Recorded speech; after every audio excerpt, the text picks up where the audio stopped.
check the mic, 1, 2. SNX radio, typical skeptic crew. Friday night, we're back in the booth, dropping truth bombs, igniting proof. Robin Coley, cosmic collision, unidentified open transmission. From Area 51 to Skinwalker Ranch, declassify the files, give truth a chance. Bass drum thumping, a sonic boom, we're breaking down the walls of every room. Skeptical minds unite tonight, underneath the stars bathed in moonlight. Truth serum flowing through the veins, open your mind, break the chains. Question everything, challenge the norm, ride the cosmic wave, weather the storm. Truth serum flowing, take a dose, unravel the secrets, expose what's closed. Join the movement, the skeptical quest for the hidden knowledge put to the test. Cryptids creeping in the shadows deep, ancient mysteries, secrets they keep. Bigfoot's footprints, Loch Ness's grace, unexplained phenomena, time and space. We're chasing ghosts with EMF readers, searching for answers, cosmic leaders, digging for the truth beneath the surface, uncover the lies with a lyrical purpose. Truth serum flowing through the veins, open your mind, break the chains, question everything, challenge the norm, ride the cosmic wave, weather the storm. Truth serum flowing, take a dose, unravel the secrets, expose what's closed. Join the movement, the skeptical quest for the hidden knowledge put to the test. From Roswell crashes to ancient lore, we're exploring the unknown and so much more. Conspiracy theories, twisted and true, uncover the answers, me and you. Truth serum flowing through the veins, open your mind, break the chains, question everything, challenge the norm, ride the cosmic wave, weather the storm. Truth serum flowing, take a dose, unravel the secrets, expose what's closed. Join the movement, the skeptical quest for the hidden knowledge put to the test. SNX and typical skeptics sign off. Keep searching for truth. Turn the lights off. I'll keep them on, whatever you choose. Just keep questioning, never lose that skeptical spark, that curious fire. Explore the unknown, take it higher.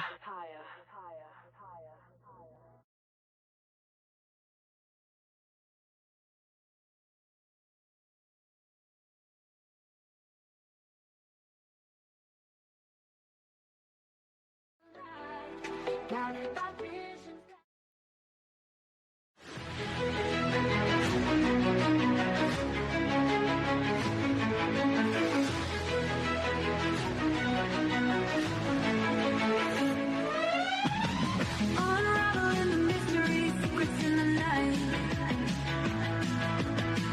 We travel through the cosmos, ready for the flight. Together we'll shine, kissing shadows aside, in the heart of the rhythm where our dreams collide. Join the sub-nation, next quest, the truth is our guide. In the vast expanse, it's where we reside. Hands up to the sky, let the bass ignite. Feel the grooves around us, everything's alright. On the sub-nation, next quest, the truth is our guide. In the vast expanse, it's where we reside. Hands up to the sky, let the bass ignite. Feel the grooves surround us, everything's alright. It's the next radio, let the truth ignite. Together we'll shine, bring shadows to light.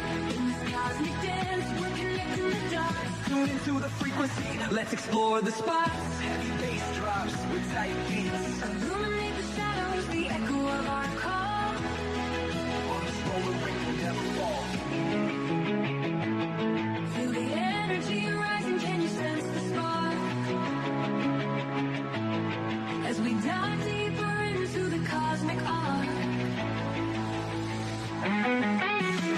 Stories of the universe, mysteries unfold. In the heart of SNX, where the truth is gold. Every note we play, every line we write, crafting our legacy, shining ever bright.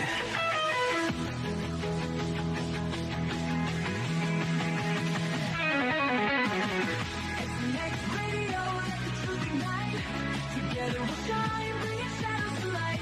In this cosmic dance, we're connecting the dots. Tune into the frequency, let's explore the spot. Here in the spotlight, we're taking our turn. With the fire in our hearts, let the passion burn. As the next radio's call, ringing through together we dare. So join us now, let the rhythm flow. With SNX Radio, we're ready to go. Unraveling the mystery side by side, we stand hand in hand. In this dance of truth, let the story expand.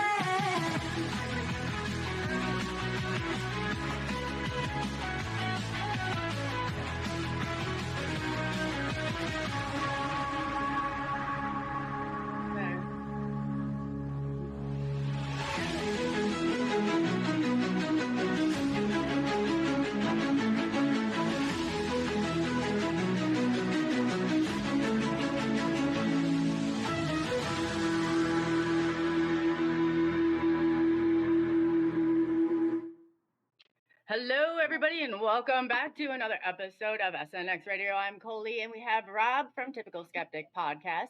So I'm going to go ahead and hand this over to Rob like I usually do, and I'm going to continue to drop the show live.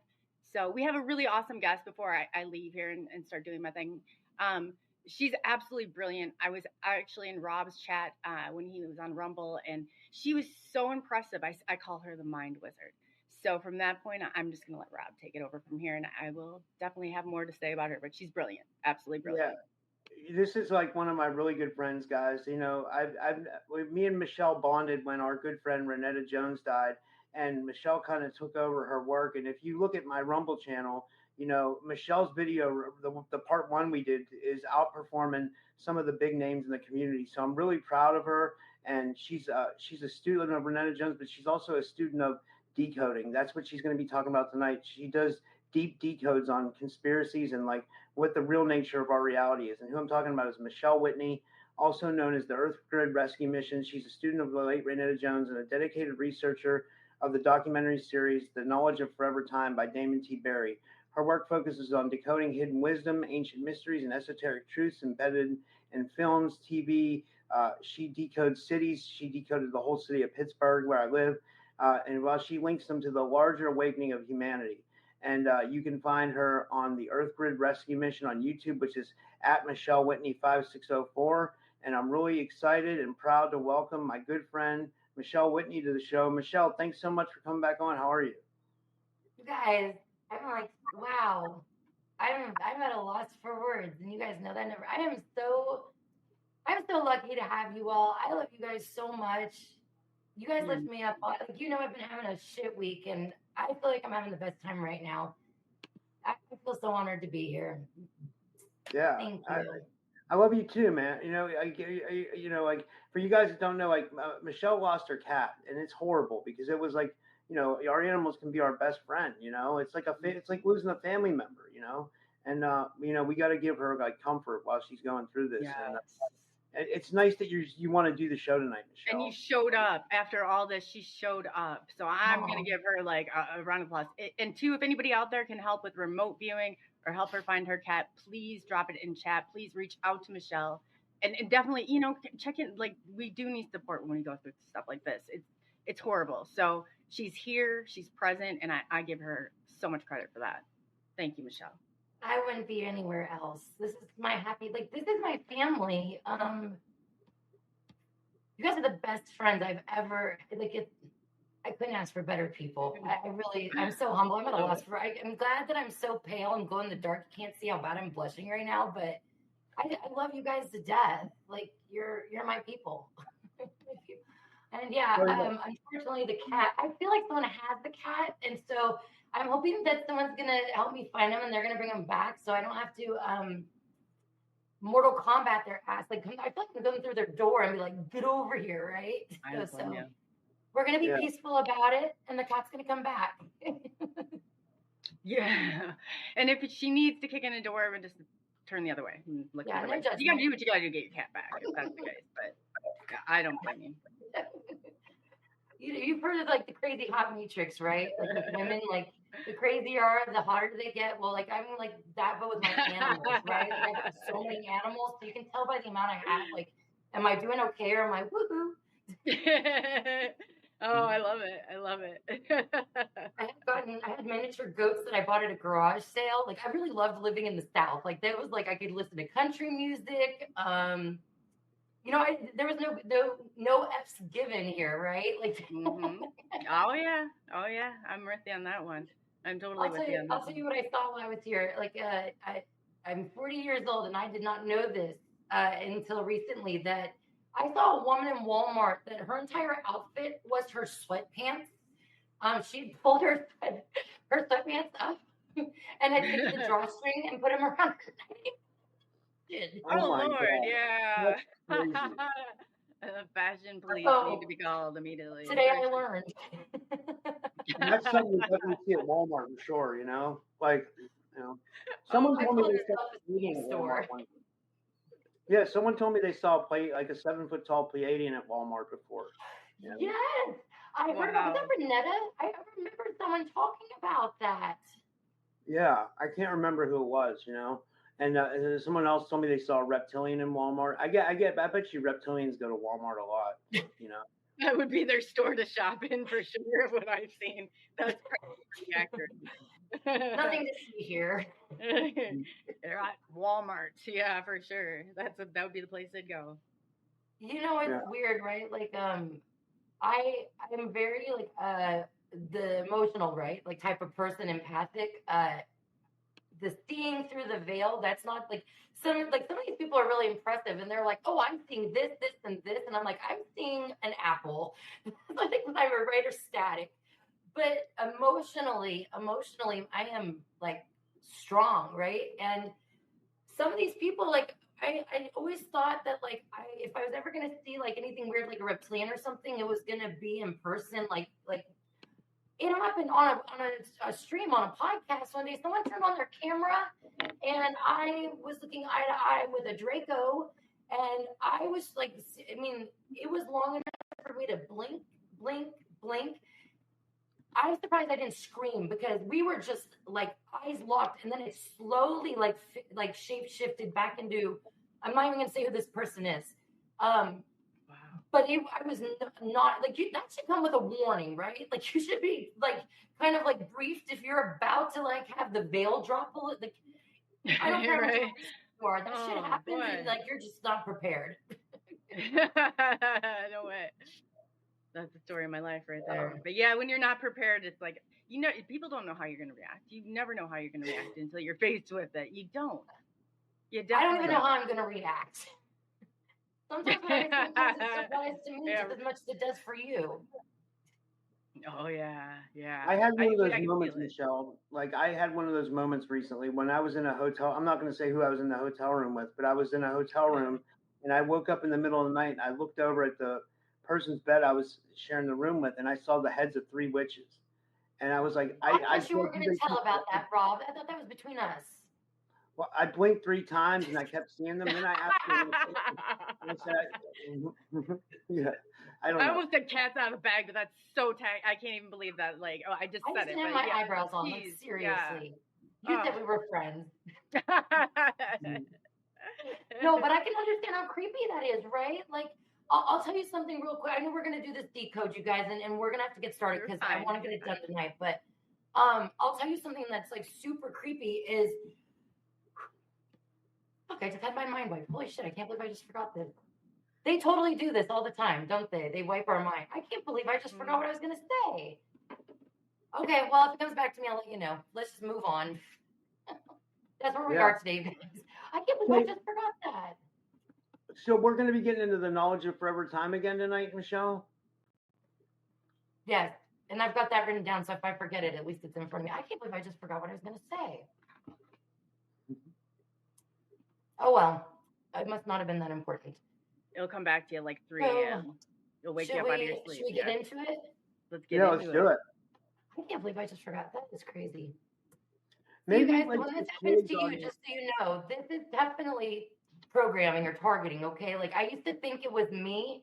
In fact, in the past, what I would have done is I would have rambled on awkwardly, acting like what I was saying was totally intentional until it, like, clicked, and then I would, like, loop back around. I don't do that anymore. I just tell people now, I had my mind wiped. I think that if we talk about these things and we take the stigma of insecurity away, then they don't have that power anymore, you know? I think we all experience these things at times. And I think it's better just to take the magnification off of, oh, this is weird, or this is, everybody always remembers 100% of the time, 100% of what they're going to say. I know I have a really good memory. So I know when these things happen now, especially when I'm like on the precipice of saying something important. It has something to do with what you had said, Rob. Like you were talking about the witches in the hotel room, and I don't know. That was it. Well, what was weird is it ties into like what you talked about, because it reminded me of like those witch heads from your first decode when you were talking about the crone, you know? I remember what I was going to say. Thank you.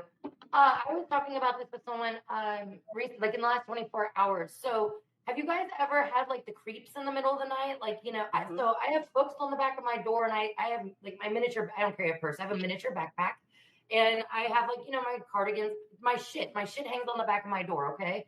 And the light will catch it just right at night, where it feels, I mean, the energy is palpable. The energy changes, right? Like you're creeped out. It looks like shadows, or it looks like this fucking moving, right?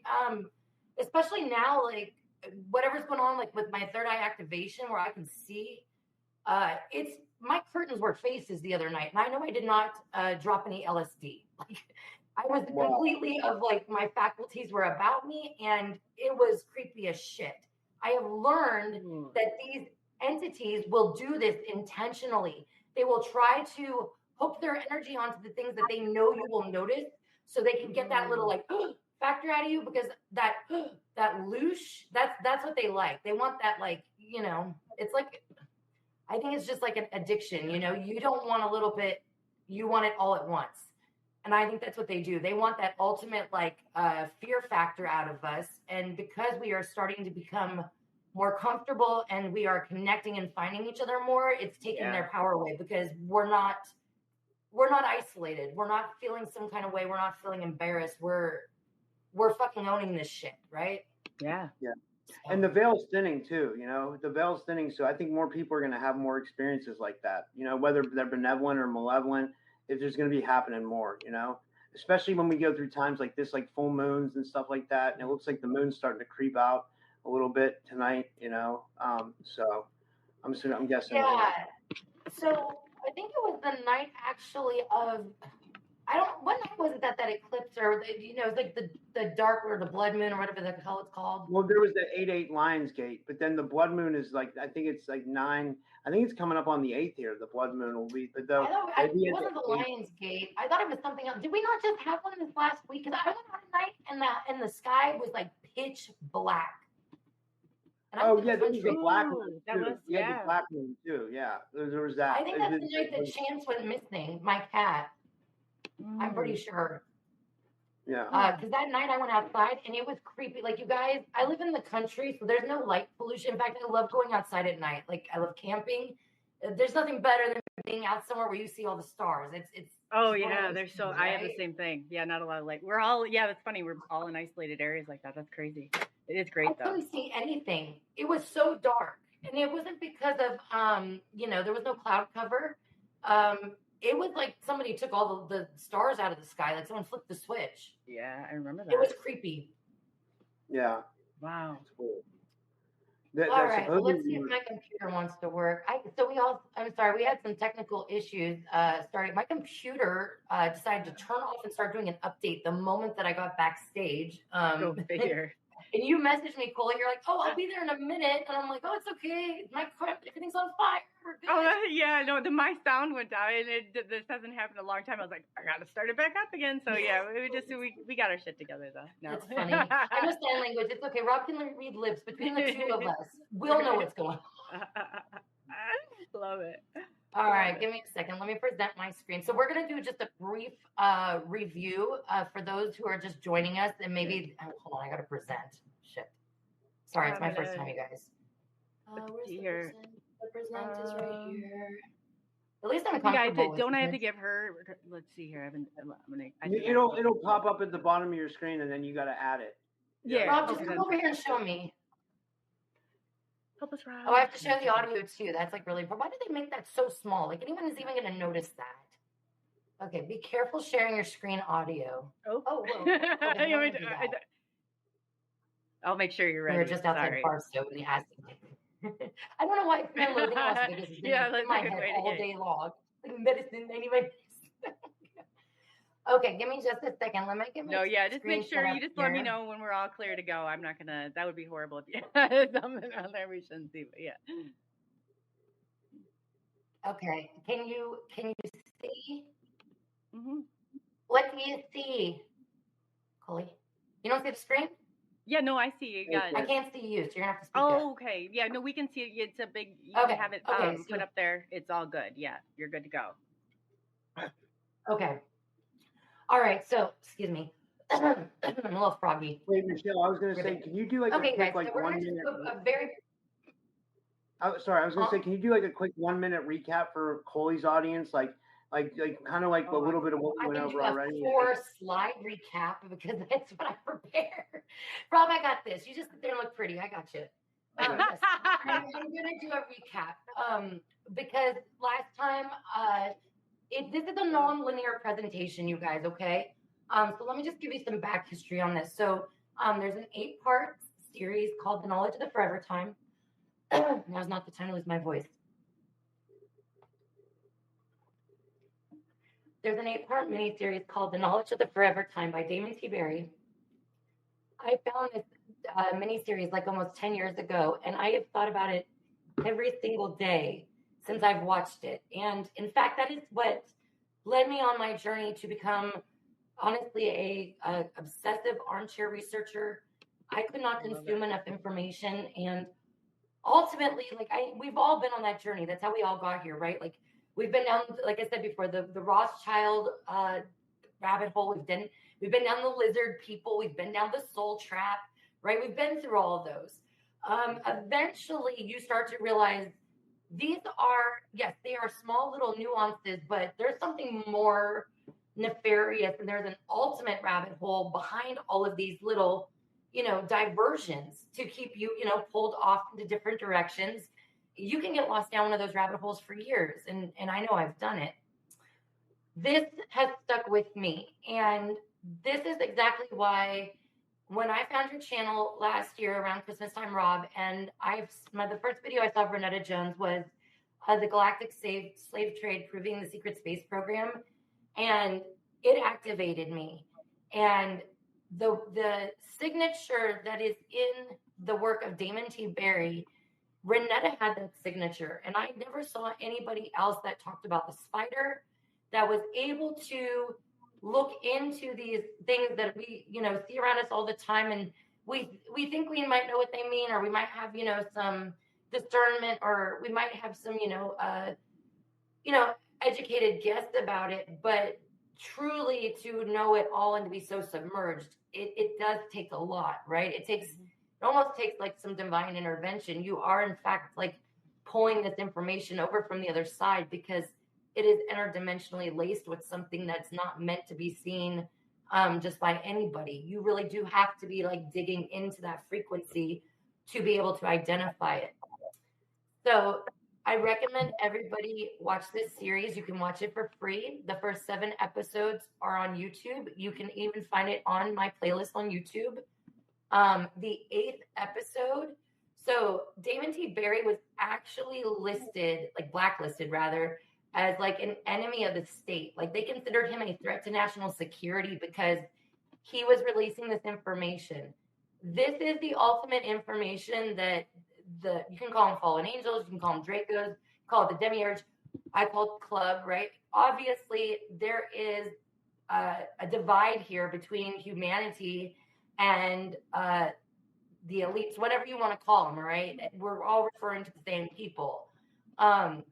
This is what they don't want us to know. And I was thinking about this like while I was getting ready earlier. Like, I totally believe we're in a simulation, okay? I may not understand the technicality of how that works, but I can wrap my head around it enough to go, okay, my brain's like a projector. I've seen the Matrix. Like, you know what I mean? I can make that leap. Yeah. This is ultimately how to get out of the simulation, if I had to sum it up, okay? Basically what we have is we have a collective of megalithic structures, ancient cave paintings that go back to like 50,000 years ago, all different kinds of little nuances that, you know, by themselves, like, you know, we extrapolate, oh, this must mean this. But when you put them all together, ultimately what Damon T. Barry is saying is that these megalithic structures were not meant to, as a homage or an ode to, like, you know, the pharaoh or the monarch. These things were left for us now, this generation, in the future, that hopefully someone would notice these things and that we could collectively pull out from the simulation. You know, these entities, they are using us, one, to projected. We're running this. We're not only the battery, we are the creative vision. We're the screen. We're every little mechanical part, because they cannot create. Okay, they can duplicate, they can copy, but that is not original creation. So Damon T. Barry, he's in Egypt. He's a contractor for the military. He is selling. He's basically doing presentations of like Department of Defense, like software, right? And he's like, you know, F it, I'm in Egypt. I am going to the Sphinx. Like he said, it was like calling to him like a beacon. He goes, he touches it. He gets a little dizzy and kind of ends up like, not like passing out, but he kind of, you know, has to sit down. He's lightheaded. Doesn't think anything of it. He goes back to base. He spends the night. He's on the plane on the way back, you know, home the next day is how it's supposed to go. He wakes up in the morning in Egypt to depart, come back to the States, and he realizes that he can read fluently hieroglyphics, ancient hieroglyphics. Wow. The veil has completely dropped. He is seeing and hearing every aspect of the light spectrum. And so I know you guys are very smart. For those who may not be aware, we are really blind. We see about 1% of the entire light spectrum. You can think about these entities like they are vibrating at a different frequency than we are, which is why we're not seeing them. But because they are in the state that they're in, and because of their natural or their powers that they were given from source, they still have access to some of that. They're able to do things that to us seem like, oh my God, like, well, not even just magic, because it is magic, but you know, beyond our wildest imaginations. They're able to do things, but they need people on this side of the spirit realm, those that are in the physical. They need those individuals to do their dirty work, because they can only go so far. Yeah. So we're going to unpack all of this tonight. We have a lot to get through. I don't know if we're going to get through it all tonight, but I'm just going to give you guys like a quick 5-minute recap. One of the most common things that we are seeing, like especially in the cave paintings globally, is this imagery of like handprints, right? And what's interesting about it is that it's a specific hand. It's a left handprint. And the majority of these handprints actually belong to females, whether that's children, adolescents, or, you know, adults. There's also a very famous set of cave paintings. I think it's in France, and they did a documentary about this. And you'll have to forgive me. I can't remember the gentleman's name, but it's these very famous cave paintings of like lions, like lionesses. And Damon T. Barry had done a Jimmy Church Fade to Black podcast. He did 4 episodes, and that, by the way, you guys, I highly recommend you listen to them. They're some of the best ones I've ever heard. I still listen to them to this day. They're fantastic. But and Coley and Rob, if you need to interrupt me, just I can't see you, so by all means, you just go ahead and just speak up, okay? Oh, you're good. You're good. We're our eyes are locked on this, so you're good. Keep going, girl. You got this. Sure. Okay. So basically, I want to go ahead and just recap. What you're seeing here on the bottom is a image that could not possibly be seen at any state, whether now or whether in antiquity. You cannot see this constellation without like the James Webb telescope. You have to have something that is going into deep space. We know because of Renetta Jones, deep space begins at 10 million light years away. So Damon T. Barry, now you could say this is a one-off, all right? You have to hear all the evidence and put it all together and then make an educated decision. But I think that you guys aren't going to have any problem connecting the dots with me or making the leap. Damon T. Barry is saying that what these people are doing, the ones that have left these cave paintings or the ones that have carved into the rock, that oral, handing things down like lineage-wise, right? Oral stories. those do not survive. Those do not survive resets. They do not survive cataclysms. Okay. The only way that you can have knowledge and you can have any information really survive a planet being pretty much wiped out of all of its, citizens is for it to be left in a medium that is going to stand the test of time. And we know we have a few of those here on the planet. For me personally, I'll tell you that one of the biggest shockers for me that I don't really ever hear anybody talking about is this paint is lasting 50,000 years in these caves. Caves are usually, generally moist or wet. Moist. I always never like that word. That's why it's moist. Sorry, guys. This is a fun presentation. I had my mic off. I was busting out laughing too. You're good. So yeah, I know. I saw you watching Miles Johnson the other day. I was laughing so freaking hard. Every time I watch you guys, I end up spraying like my water and my Gatorade like all over, like out of my nose.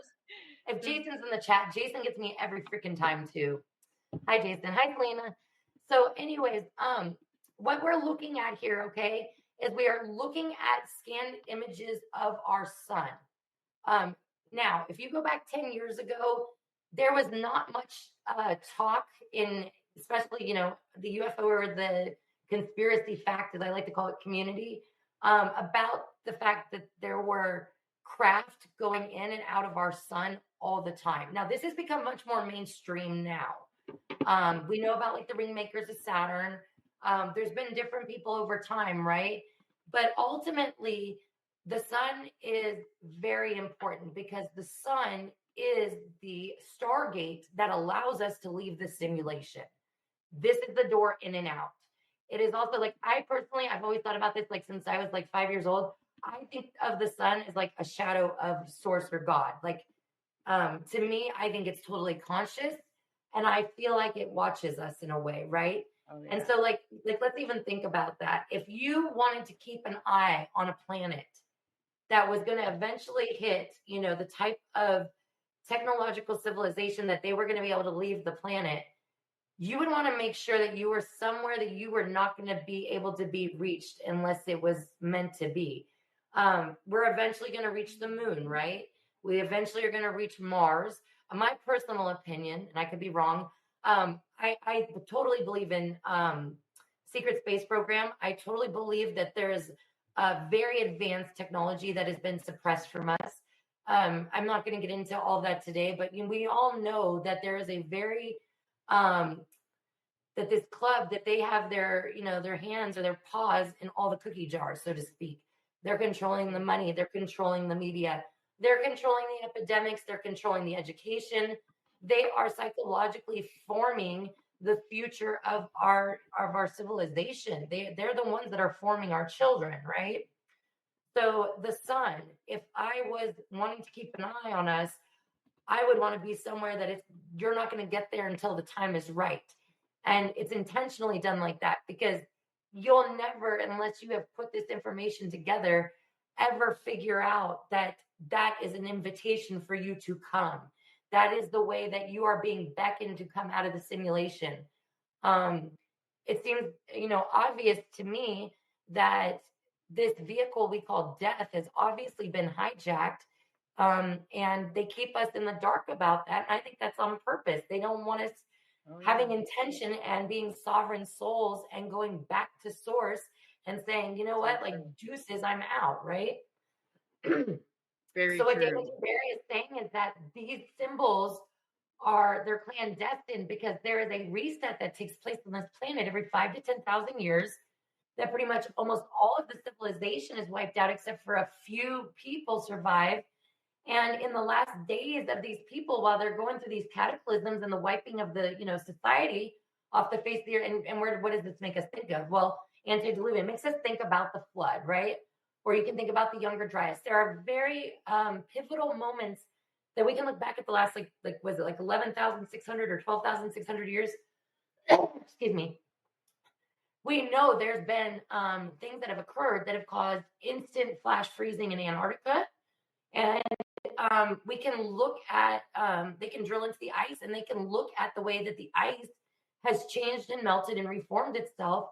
And if it was done at an expedited, rate where it's not natural to the elements of the planet, like the natural evolution of the planets, heating up or cooling down, it's obvious that there has been many civilizations that have gone through this pattern where it's like you're starting over at ground zero, right? And then within 5 to 10,000 years, we're back at this civilization where we're, put things up in outer space. And he says it's honestly because of our ignorance and our arrogance that we refuse to humble ourselves. And I mean, it does say in the Bible, like, my people perish for lack of knowledge, right? He is saying that because we are not willing to look at things without all the narratives around. And I'm not saying everybody here, okay? I'm just saying the majority of the planet. So let me just asterisk, okay? I know everybody here is super intelligent and I love you all. I'm talking about the majority of the planet. Why is that important?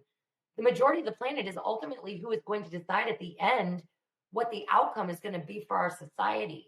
And I've been researching this for 10 years. I've been able to corroborate that the sun is definitely a stargate. There's definitely things coming in and out of it. And so, as you can see from the Sphinx, we're going to be jumping ahead here pretty quickly. These coronal spots on the sun, they match up specifically with megalithic structures all over the world.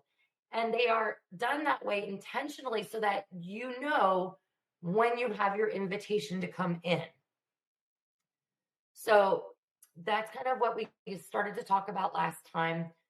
Triangulum. So Triangulum is my absolute favorite constellation. Those of you who know me know I am obsessed with Triangulum.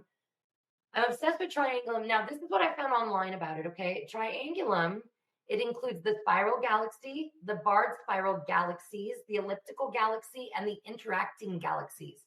Well, we know those who are subscribers of Ashiana Dean, especially her early work, we know about the Christos Cathara grid. We know there's a natural spiral that is not the Fibonacci, right? The Fibonacci spiral, the duality of yin and yang. These are connected to the fact that we are in a simulation or a hijacked reality. The true source template, that is a spiral that starts from the center and goes out, but it also returns back in. It's like it folds out and then folds back in on itself. So Triangulum has had many names over, probably about the last 6,000 years, I would say, is our reset.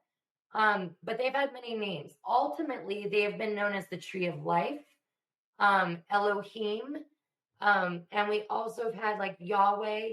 And as you can see on here, we have like the spiral galaxies, right? So why am I talking about Triangulum? Well, Triangulum is where they say the throne of God is. So Damon T. Berry is claiming that we can leave in these bodies, that we can go through the sun on foot, and that we can go to the house of God. And not only will we be out of this prison planet or this, simulated reality, but we will also be given eternal life. We will be given authority to rule. We'll be massive. We'll be megalithic, but we will also return. We will return for the, to take back over as authority of the planet. And this goes back to like the Sumerian kings list, right? So if we look at the Sumerian kings list, like these motherfuckers were living a long time. And we're living like maybe 100 years, maybe. They were living thousands of years. Damon T. Berry says these are the people that figured out the secrets of the clandestine messages that have been left behind. And they are the ones that made the journey. And when they came back, they were known as the star people. So it's kind of like this like repetitive like evolution that keeps going over and over again. Sorry, I can knock at this frog out of my throat.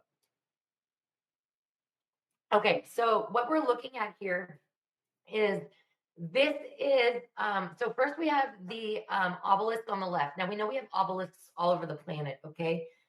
What they never really focus on is that at the top of all the obelisks, that it is peaked like a pyramid or a triangle, right? That is done intentionally. This was left intentionally, and this is so that when you die, you will look up. You will look up and you will see that, and it actually has embedded into the rock directions to get to Triangulum. So this is something that our ancestors completely believed in and knowledge they were aware of.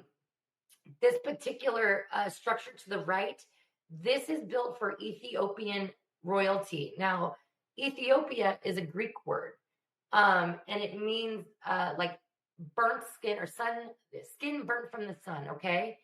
And in Africa, it is known as, if you live there, you're from there, the children of the sun. There's many, many connections. Now, they tell us that our ancestors were not as advanced as us, right? Like they were basically Neanderthals living in a cave. They were hunter-gatherers.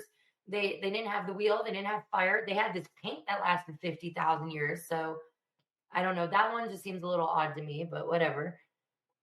Now, on the left, you're going to have a structure, a megalithic structure that is not located in Ethiopia. It's located it's actually Teotihuacan. And if you count on it, it has the same amount of stairs going up as, now this right here on the right, the second picture, second row. This is a model simulation of this larger obelisk that you see here. They have the same amount of stair steps. And at the top, they have imagery that is indicative of resembling the sun. Ironically, if you look bottom row, first picture, this one has a door on it. Okay, so I think that they said this is about 2,000 years old, this particular megalithic structure. In 2,000 years, they've never been able to come to the conclusion that the reason there's a door on it is because this is symbolic of the sun, and the sun is a star, but it's more than just that. It is a stargate. So that is the connection with Triangulum. All right. So what we have here, so let me start in the bottom right. So right here, we have Anunnaki, okay? Now, if you look at this particular image, right, we see these all over the place. We see them, Sumeria, Babylon. There's particular imagery that you find repeated over and over, like ad nauseum, at these sites all over the world, right? Or like what, these people are just like obsessed with angels, or, well, what's the deal? But if you look, not only is he coming out of, like, I called it the like galactic hula hoop the other day, but it's a portal, right? Obviously he's half emerged, half coming out. But if you look at his forearms all the way to his wrists that are extended, he has engravings on them. And what Damon T. Berry says is that these are the Anunnaki. He said that everything that they wore was not for fashion. It had a purpose. It was a tool. It was an instrument. And they would come and they would teach humanity. And there was only twice a year that the Anunnaki could leave to go home. And that was the winter and summer, the equinox and the solstice, right? Which used to be that we would celebrate the harvest, right? What he's saying here is that if you look at the imagery of these circles, they are actually planets. And the reason that they are formed and positioned in that particular order is because you are bending space and time when you are going through these portals or these wormholes or these stargates. So the images have been put there. Now, you can barely see it in this one, and I'm sorry. I think I have a clearer picture on one of the next screens. But he is holding what looks like a plant with like 3 bulbs on it, right? Damon T. Berry says this represents Orion. And depending on which hand you're looking at, it's positioned a little differently. Why is that? Well, that's because the common, like they always say, like, what is the universal language? Oh, it's music. What's the universal language? Oh, it's math. It's not. The universal language is star constellations. If you are traveling galactically through the constellations, music is not going to help you get there. Mathematics might help you a little bit, not Common Core math. That shit's not going to help you. I know this. But what will? Star constellations. If you know the star constellations, you can go to any galaxy. You will know your way. And what he's saying is that whenever we have craft come and leave, Earth, that the first thing they do is they present themselves as the constellation of Orion, but based off the direction that they have arrived from, that is what stipulates how they, form or position themselves in their craft. All right, so now we're going to go up here to the top left. We know that, especially for those who are religious, that the cross is like that is the staple that makes, the Abrahamic religions, right? Damon T. Berry says that the cross has been hijacked to make us think one thing, but in fact, what that is it's a navigation device. If you're looking at his right here, right under his neck on his chest, you will see that he has that cross, right? Kind of reminds me of like a Knights Templar cross, but it's curved, right? It's got that like concave, like edging on all four of the legs that are extending out from the center. And what he is saying is that if you were to position that over the sun, that would be your navigation device for you to be able to, transcend through the stars or traverse the stars. And so right here, as you can see, I mean, this looks like, a compass with all of the cardinal directions on there. Man, I think I forgot to put the picture in here. I think I had on the last one. On the last presentation I did, I actually had, I think they found them in like Sumer or Babylon, but they were ancient, like they called them a sun disk, right? And it was, 360 degrees, right? It's circular, and it was preserved. They found multiple. And the way that all the schematics were engraved on it, I mean, it looked like it was far superior math than we're even using today, you guys. So sorry, I hate to tell you this. The cross that we've been worshiping for the last 6,000 years is actually a GPS system. I'm just the messenger, so don't kill me. All right, so we're going to move on. In the cave paintings, right? One of the most common cave paintings we see over and over again, we'll see the ant people, right? Or we'll see the spiral. We also see usually what we think are extraterrestrial entities, right? Like, I mean, I don't know anybody who looks, well, I look like this when my makeup is, running, but we don't know anybody who looks like this. He is saying, though, that these are clandestine messages. They were left with layered imagery on them so that they were not detected. Because what happens is after this cataclysm comes and the majority of humanity is wiped out, those that are remaining, they spend their remaining days putting all their time into trying to leave messages for the next resetted generation to come. And he's saying that this cataclysm that comes, it's not natural. It is induced with advanced technology, okay? So this whole time he's saying that what we thought were, grays or extraterrestrials, they're not. He's telling us that if you look at it, right, like the first thing you always hear when people are talking about the grays is they'll always talk about the eyes. And especially in like UFO movies, like you guys, how many UFO movies have you seen where they have like the barn owl or they'll have like the deer, right? It's almost like it has something to do with like the screen memory, like when they go to put you back and they don't want you to really remember what happened. They'll give you these screen memories and they'll do something so that those black eyes that you remembered, well, they blend with other things, right? So you have that plausible deniability, or so it's more difficult, really, not even plausible deniability. It's difficult to remember. What he's saying is that this imagery here, that this would not be possible to see without advanced telescopes, without satellites traversing through the Milky Way. And in fact, really what they are is they're not extraterrestrials. They are two black holes. Now, this picture at the bottom, this is an owl. Obviously, I mean, it's got a beak, right? But this top picture and the second picture in the middle row, these are black holes that have been captured. Like, I think it's either the James Webb telescope, one of the two, right? It's one that is active and on, out taking pictures for us now and relaying that information back.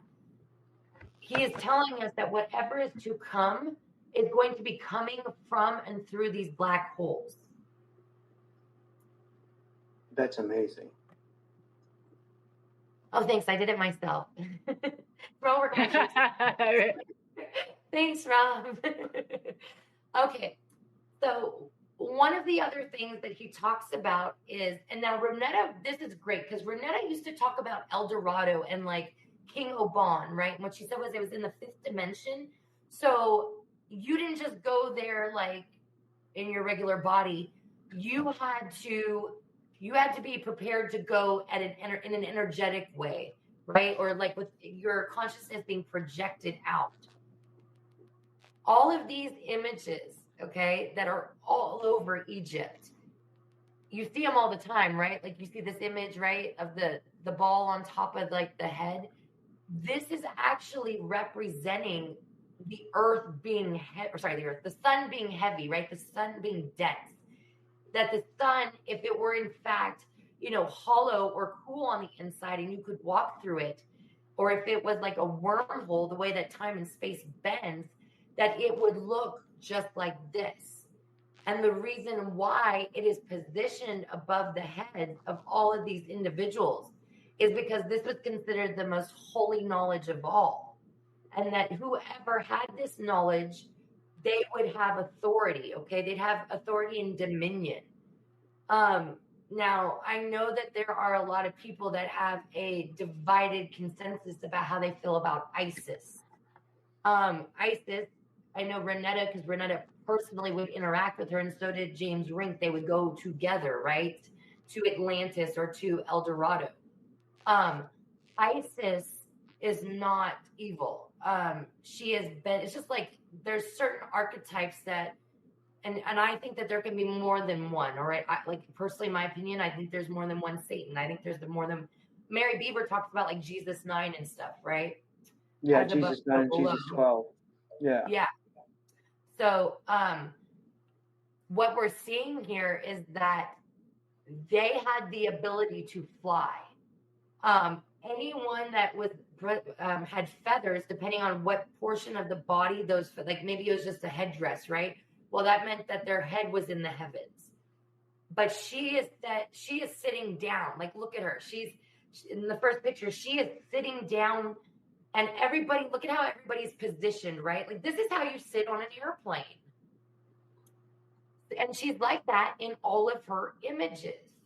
So they are trying to tell us, like, hey, we were advanced. This knowledge was imparted on you. And as you can see, like, there's even like images of serpents. We see serpents all the time, right? Like here's one right here. Second row, second picture from the top where she's wearing blue. I don't know if you can see my cursor or not, so I apologize. But the serpent, that represents the wormhole. And what does a serpent look like when it's stretched out and flying? It looks just like an airplane. Now, the second row, the very bottom, the third picture, this is called the bee goddess. Now, if you look at it, right, it doesn't, I mean, at first glance, you would probably think, oh, she's the bee, right? Like she's the queen bee. But it's not actually that. Like, first of all, think of like the sound like a bee makes, like right? Sorry, that's my airplane noise. The best impression I got. So, but look at her. She's sitting in a cockpit. Like she's holding, like, think about how like pilots fly, right? Like, especially like helicopters and stuff, or like small, like Cessna jets. Or even, I guess even on commercial airplanes, right? They have like that almost like joystick kind of like control over the plane. I don't know why a bumblebee would be flying around like that. I think that there's a good argument to be made that, yeah, it's a clandestine way of trying to say, yo, I was flying, right? Wow. Okay. Man, I hope I got my pictures. Well, give me just 1 second. Let me make sure I'm not out. Okay, cool. All right. So this is like, honestly, like the most exciting part of the documentary for me. And I'm sorry, I'm spoiling a little bit of it, but there's so much stuff that we would have been here for the rest of our lives if I had to try to connect it all. So what I did was took the major things that I think built the best case, and I'm stringing that together. So don't worry. If you want to go and watch it, you're not going to have enough spoilers that you won't enjoy it still. Oh, and I was super excited. I think her name was Emily. I saw people in the chat that have started watching it. and I love that. I actually think everyone should watch this. I've read many great books. I've seen amazing documentaries. This one just, it's my favorite. It's different. And I love, you know what I love? I love a good mind blow, right? I love having my mind stimulated. I like being shocked. And so this particular painting, I think, oh God, what was it called? It was called like the Eucharist of the Christ. I think that's what it's called. Forgive me, I might be wrong. I didn't have time to make notes today, guys. So thank you for bearing with me. All right. This is all like amazing information. How you connect the dots like this is unbelievable. Someone made a documentary. I can't even take any credit. I made the slides, you guys. I'm really good at the snip and cut tool, as you can see. And I picked the green background. I did that. They say geniuses pick green. You're putting all these dots together, Michelle. That's amazing. This is how you blew my mind in the chat before. I was sitting back. I was like, how in the world? But it makes so much sense. I love you for that. I do want to be honest. This is not my work, you guys. Okay, now I just want to give credit where credit's due. And yes, I am presenting it, and I did have to, wrap my head around it to be able to kind of convey it in a way where you're able to connect with it. But I do decodes like this. And now I know you guys haven't seen a lot of it, but, behind the scenes, my friends, I share stuff with them, right? With different things where people are resonating and stuff, like I'll share my stuff with them. So I do a lot of decodes, and it blows my mind. I'm not like trying to toot my horn. It's just, I feel like when Renetta passed that I inherited her gift. Because I never was like this before. It was like one day someone flipped a switch, and all of a sudden it was like, oh, I've never been able to read and write before. Now I can read and write every language, right? Like, so it humbles me, and I'm appreciative. And I feel like this was something that was given to me not to feel special or to, toot my horn. This is so I can help figure shit out and bring it to the people so that we together as a collective can fucking unite and take our planet back. And that's what it's about for me. Yeah, but you play such an important part in this because you help other people to understand and connect these dots, where if those were just placed in, I wouldn't have been able to do that. I would have no clue. I love you. You're super smart, girl. I feel like everybody here is very intelligent. Everybody here is special. Everybody here has their nuances that they bring in that are unique. That's what makes this community so great, is that we all bring our puzzle piece, right? And when we all put it together, it fits. Like, I love learning. I learn as much from you guys as I hope that I can even begin to give back to you. I never want to stop learning. And I don't ever want to even be the person in the room that knows it all. I don't want to be that person. I didn't even think that I was really ever learning anything that was going to be of value. This is like I was telling them backstage.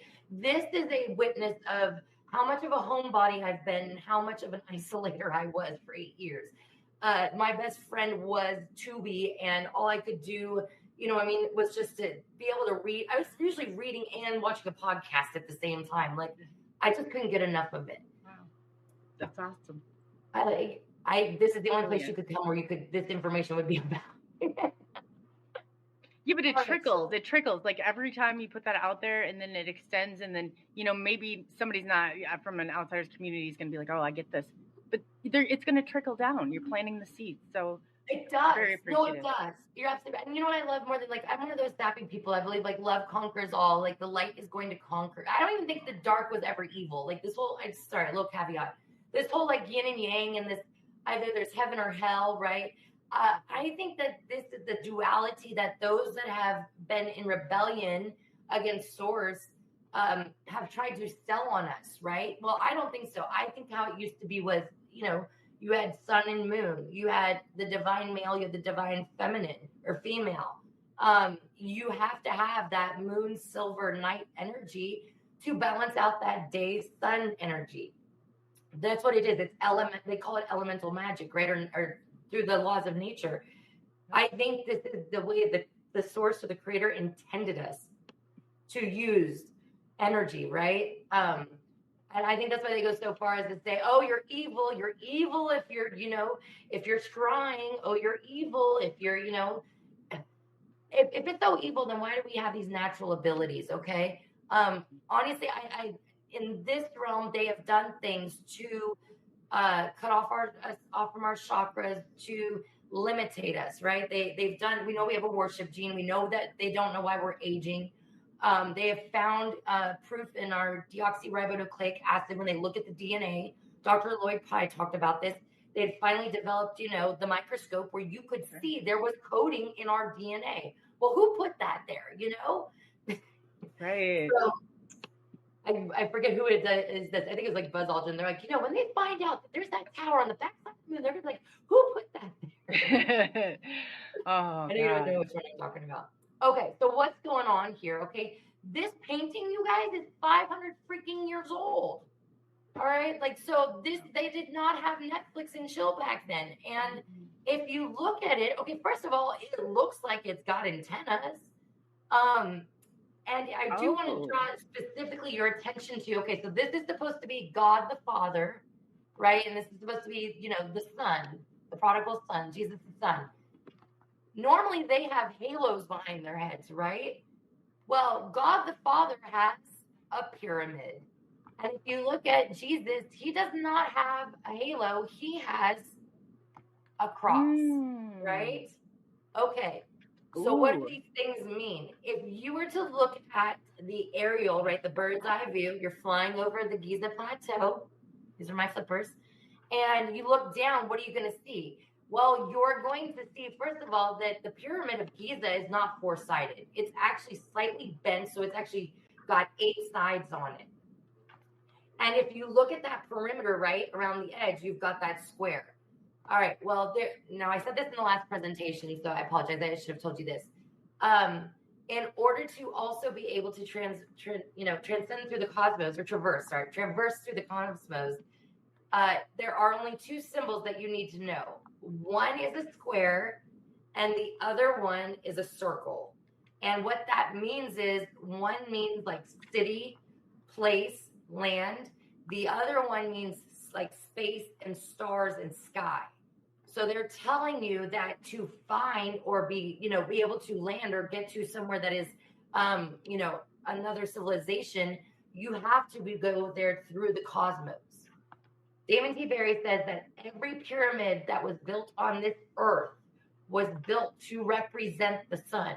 Now, they might be faceted, right? I'm sure that the Great Pyramid was probably some kind of electricity generation device.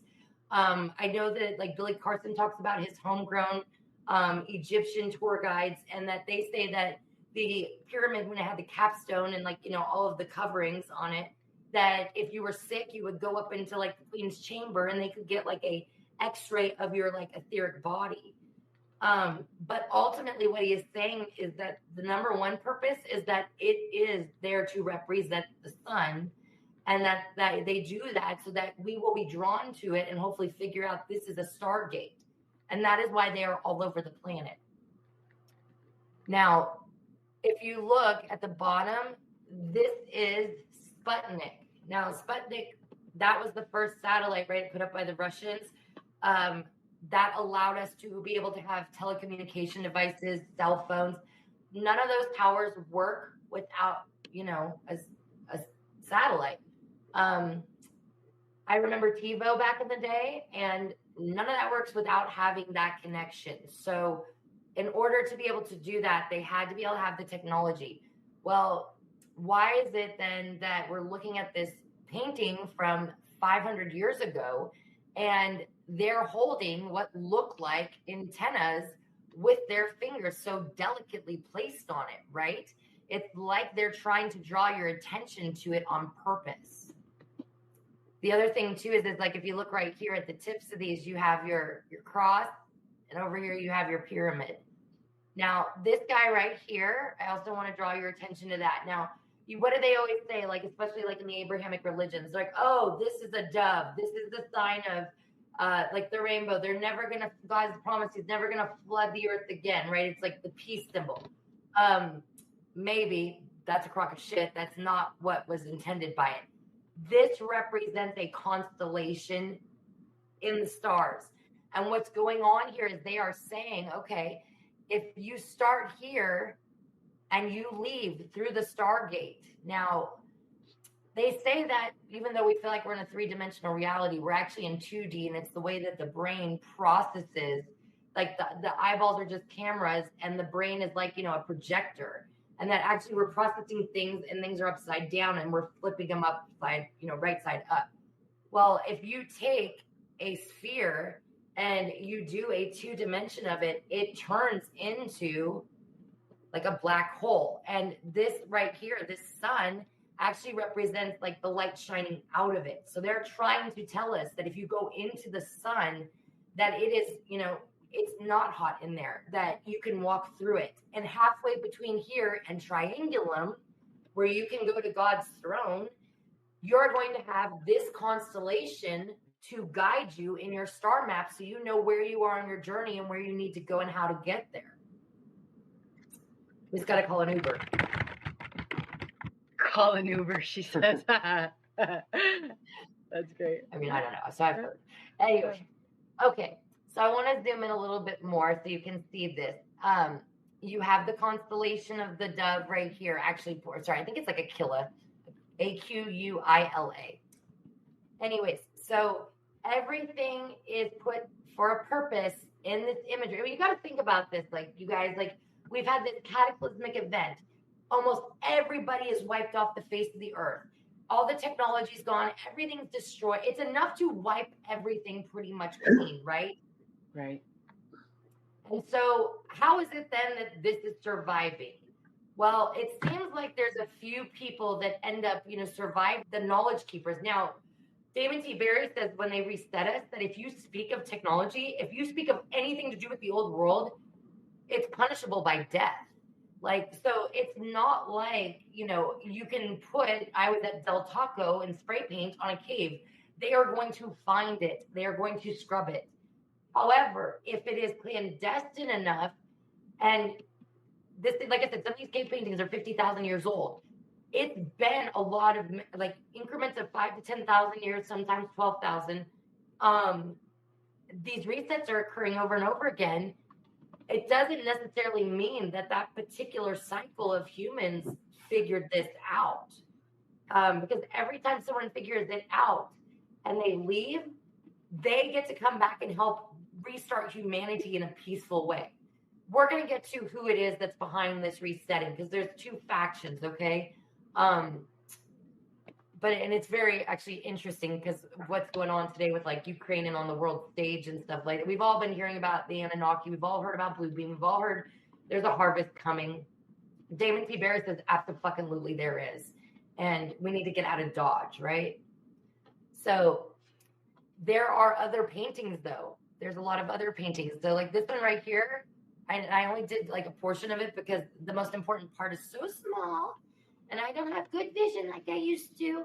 So I needed to zoom in. Hey, Michelle, we had a question from Kurt in chat, and I wanted to get that. Yes, we got Kurt W75. Thank you, Kurt, for always helping with the wrench. He's wonderful. But his question is the coding or information that you can store on DNA pieces, and I'll add a shit ton of data. He said it on me on a very small part. Did she ever hear of seeing the symbols in laser pointers, lasers?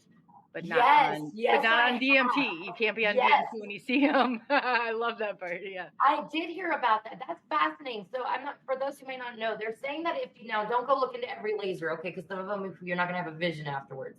That evidently you can look into it in a certain way. This is also why they've told you not to look into stuff because some of them are not going to hurt your eyes. If you can hold it correctly, you will see what looks like the Matrix. From what I understand, I can't see what you're putting in the chat, Kurt. So if I said that right, just you can say yes or yay or nay. But yeah, isn't that fascinating, right? Like I totally think that is a that to me just speaks, how much of an impact that it's had on us for us not to be able to see.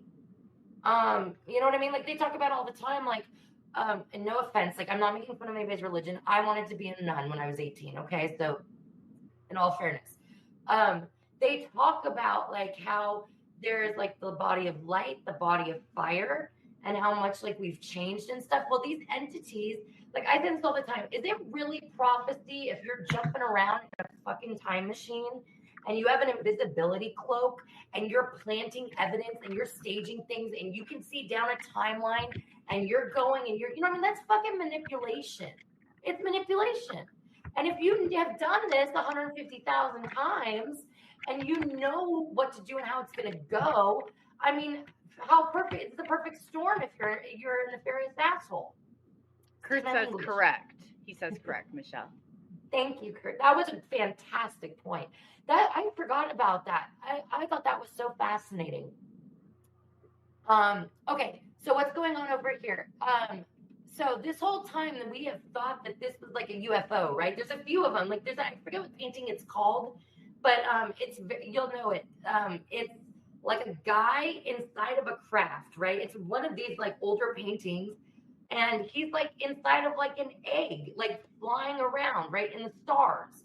There's quite a few of them out there where they look like UFOs. This is not a UFO. This is a satellite. Now I worked in satellites, so you have so you have your face of your dish. Okay, now I'm gonna teach you how they taught me a dish network. A satellite is like a hotel in the sky, and each room is like your own channel network. So you have the face of the dish. The dish is there to receive and bounce the code up into what is called the LNB. The LNB is the arm that extends out, and there's actually like these lenses in there, these switches that like click even and odd or different frequency channels. And that's how that whole like particular structure works. So if you look very, very closely right here, those who have good vision and are still spring chickens, you can see the That's so true. There's nobody up here on stage right now, okay? Yeah, no, we're all spring. Sorry, it's my horse. I can't do a chicken. So you can see it though, like you can see the subtlety. I don't know. Every time I try to point, my cursor jumps and points the opposite direction. There is a line that runs perpendicular through that face of the dish, and you can see it ever so subtly. But it's enough there that you can see it should you choose to pay attention. So when you start to add all these things up together, right, you've got this satellite that's looking over your shoulder, right? Like it's almost like I'm looking down on you, I'm looking over your shoulder. We've got obviously what ends up looking exactly like Sputnik, our first satellite that's up in outer space. We have, no halos. We have the pyramid and we have the cross behind the creator and Jesus's head. Remember, again, the cross is that device that you place over the sun so that you can navigate home. It allows you to figure out the cardinal directions. And then we have, of course, right here. Now, I will tell you this just from my decoding on the Luciferian Brotherhood, you guys. You often see, like, my mother's side of family, very Catholic. You always see the imagery of Mother Mary, and she's holding, like, the infant Jesus, right? Like this. It's actually, for those that are in the club, it is a sign of disrespect. Why? Because she is putting her head over Jesus. Like my head is, I have the authority. What does a king wear on their head? A crown. The crown gives you the authority over the people. So these little subtle nuances. Now, before I learned this stuff, I mean, I would have never fucking guessed it. You know what I mean? Like, I was like, that's great. Like, I don't know why they have 10,000 paintings of the same freaking thing. But, now I get it. There's all this clandestine messaging in there. Are you having a snack, Rob? I hear you like everybody with a bag of chips. And I'm kind of hungry. No. I found out someone took one of my entire videos. Someone took one of my entire, like they just took the entire Carrie Cassidy interview and just tried to post it for themselves. So I have to submit a copyright claim, and it might be someone who's really well known too. So get your pitchforks, guys. Pitchforks and torches. That's exactly what I say too. No one usually knows what I'm talking about. That's hilarious. No, I know what you mean. I need somebody who knows how to sing like the Beauty and the Beast song. There's a comedian that can do it. He does it like during one of his live acts. He starts singing "It's the Beast," right? I don't sing well. I sing like a fork in a garbage disposal, so I will not be singing ever. But anyways, you get me either. It's so bad. It's so bad. Yeah. I'm so sorry, Rob. It's okay. This is amazing. This is an amazing presentation. Dude. Good. I'm sorry. I don't mean to declare this over you, dude, but like you have some thick ass skin because seriously, like you just let it roll off your back like a duck. Like I don't know how you just are so. I'm just plagiarizing my shit. I can't put the video up. Now they're putting it up. Robbie, you really do. You handle stuff really well. I know stuff gets to you from time to time, but you really do handle it well. Yeah. Michelle and I were love you, ready to Rob. grab our torches and pitchforks. And Yeah, we'll get them. We're gonna light something on fire. We're gonna get my cat on the way there. It's all the same fucking person. right. You want to Sorry, hear a who little it is? resentful. You want to hear who it is? Like, this is crazy. It's Yeah. fucking Cliff High. Dying. It's Cliff High. It was on Cliff High's YouTube channel, and I was like, man, I always liked Cliff High. I always followed his work. You know what I mean? And my friend I know Jill what that sent is. it to me. She's like, you should be honored. Cliff High used your video. I said, yeah, but he used the entire video. It'd be okay. Yeah, if right. took He a stole clip my and- shit, dude. Yeah, and you know what? It might not even be him. It might be someone pretending to be him. You know? So I don't know. It's just. Oh, it's, that's Like, pretty you still wild, give yeah. everybody the benefit of the doubt, and I know they say like, I know. imitation is like We the all need best to be a little more flattery like or Rob. whatever. Yeah. Thanks. It's I still Like, might you not- want yeah. for knowledge to be shared, right? Like, I think knowledge is meant for the people. You know what I mean? I understand we all have to make a living. I don't judge anybody. You know what I mean? Like, we all have to fucking have food. We all have to have a roof overhead. Some of us need hot water and central heating and air and eyebrow pencils. yeah. Some of us overtweezed a little in the 90s. I'm just saying. Anyways, all right, moving on. We're gonna be here all night. I hope y'all I brought love sleeping it. I bags. love it. I love it. All right, so the bottom half. I'm sorry. Let me go back real quick so I can show you guys. Oh shit, it's cut off. Okay. Oops. Sorry. It's easier to ask for forgiveness than permission. You'll see it here momentarily. Man, maybe I should skip forward. I feel so. I was literally putting these together up until the moment right before I came on because I'm packing and moving right now, you guys. Tomorrow I'm leaving to go to Oklahoma. Not everything is packed up. I'm a little stressed, to say the least. And then everything else has just been going on, and I had to take a break today. Stone Hobbit was so nice to invite me to this group. I had such a good time there. Susan was there. There's a guy in the chat named Bobby Thompson. I became friends with, like, I don't know. It's like that everywhere I go now in this community. It's not like you just meet people and you click. You meet people you feel like you've known through lifetimes, right? Like, you're So like, dude, true. I totally Yeah. relate to that. Like, it's, you know, and it's special. Like, it feels special to me because I was isolated. Like, I was bullied so bad, and I felt was made to be alone for so many years. I mean, I wanted friends, and I tried so hard. But no one, you know, I just took my ball and went home. No one wanted to share my crayons with me. But you know what I mean? Like, it was amazing. Like, I was not doing good. I had been crying nonstop. It was, you know, I wasn't doing well. And the only reason I'm doing good right now is because I left that group in a good mood. But I did not get much packing done. So we'll see what happens tomorrow. I know we're going to be leaving on time, so we're going to find out how that You're goes. doing fantastic. Michelle, like I said, I give you so much credit for showing up today, despite everything Aw. that you had going on. Dude, it's That's the a easiest big. thing That's ever huge. showing up here. That's I huge. love podcasting. It's not. I mean, there's work, but it's not work for me. I don't know. I just really enjoy it. Like, I like learning. I wrote an entire book last week. I'm getting, like, my Oracle card sets. Like, it's been fucking Oh, they're magical. amazing. Yeah, I can't wait till I they're can't done. wait. They're Like, I'm so amazing. excited. Oh yeah, So I you're don't you're so talented. You're so talented. The Bobby you were talking about, is that? I think he's in the chat. I'm sorry, say that again. Oh, is it Bobby Thompson you were talking about? Yeah, before? Bobby Thompson. He's here. Yeah, so I didn't know if he's. Hi. we were just talking about you, Bobby. Yeah. I made another friend too. Like, I made a friend named Wolf Dragon who's been he oh, so funny. I'm sorry not to throw you under the bus, Mike. He was so cute. He's like, Michelle, please, would you please consider doing part 2 with Rob? He's a really cool guy. And I was like, I'll think about it. I don't know. Maybe I'll let him know if I think I'm. Yeah. But I really, like, you know what I mean? Like we've been talking for 2 days, and I don't know. We just come together, and it's just so comfortable. And truly, like, I feel very alone. Not to, like, be a victim or, like, put all my dirty laundry out there, but near it. I do feel alone. I feel isolated at times. I'm sure you guys do too. You get online and you have this amazing connection with people, and you can talk to them about things that you can't talk. In fact, you feel like you can't talk to anybody about that. Like, that you don't. We all want to be respected, and we've already felt ostracized enough in our lives. They do this on purpose. Okay, they do this to star seeds. They do. I think if you're a human on this planet, you're definitely targeted. Why? Because you're not a lizard drinking the Google Chrome, they have it out for you. So of course we all kind of feel that way. And I'm not trying to, like I said, I'm not trying to like declare that over anybody. I'm not trying to be like victim mentality. I'm just saying like, this is the one place that you can come is this community, and you don't have to worry about being judged. Like you can forget what you're about to say mid-sentence, and you know, no one's like gonna like judge you. I don't get embarrassed. That's what I'm trying to say. I feel like it's my family, and I feel comfortable with them. More comfortable with you guys than I do with people in my real life that I know. So true, though. It's so true.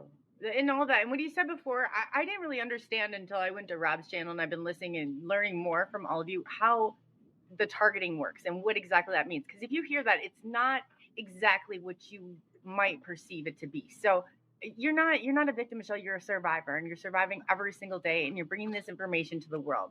So I give you a lot of credit for that. I love you. I love you so much. I have too much makeup on to cry. I don't want to look like the Hamburger. I love you. You think I'd want to? I told who was it? I think I told Rob. I want my sponsorship for Blue Gatorade and Kleenex. Okay. I want a pool of Gatorade to swim in. It's probably gonna be a fucking kiddie pool.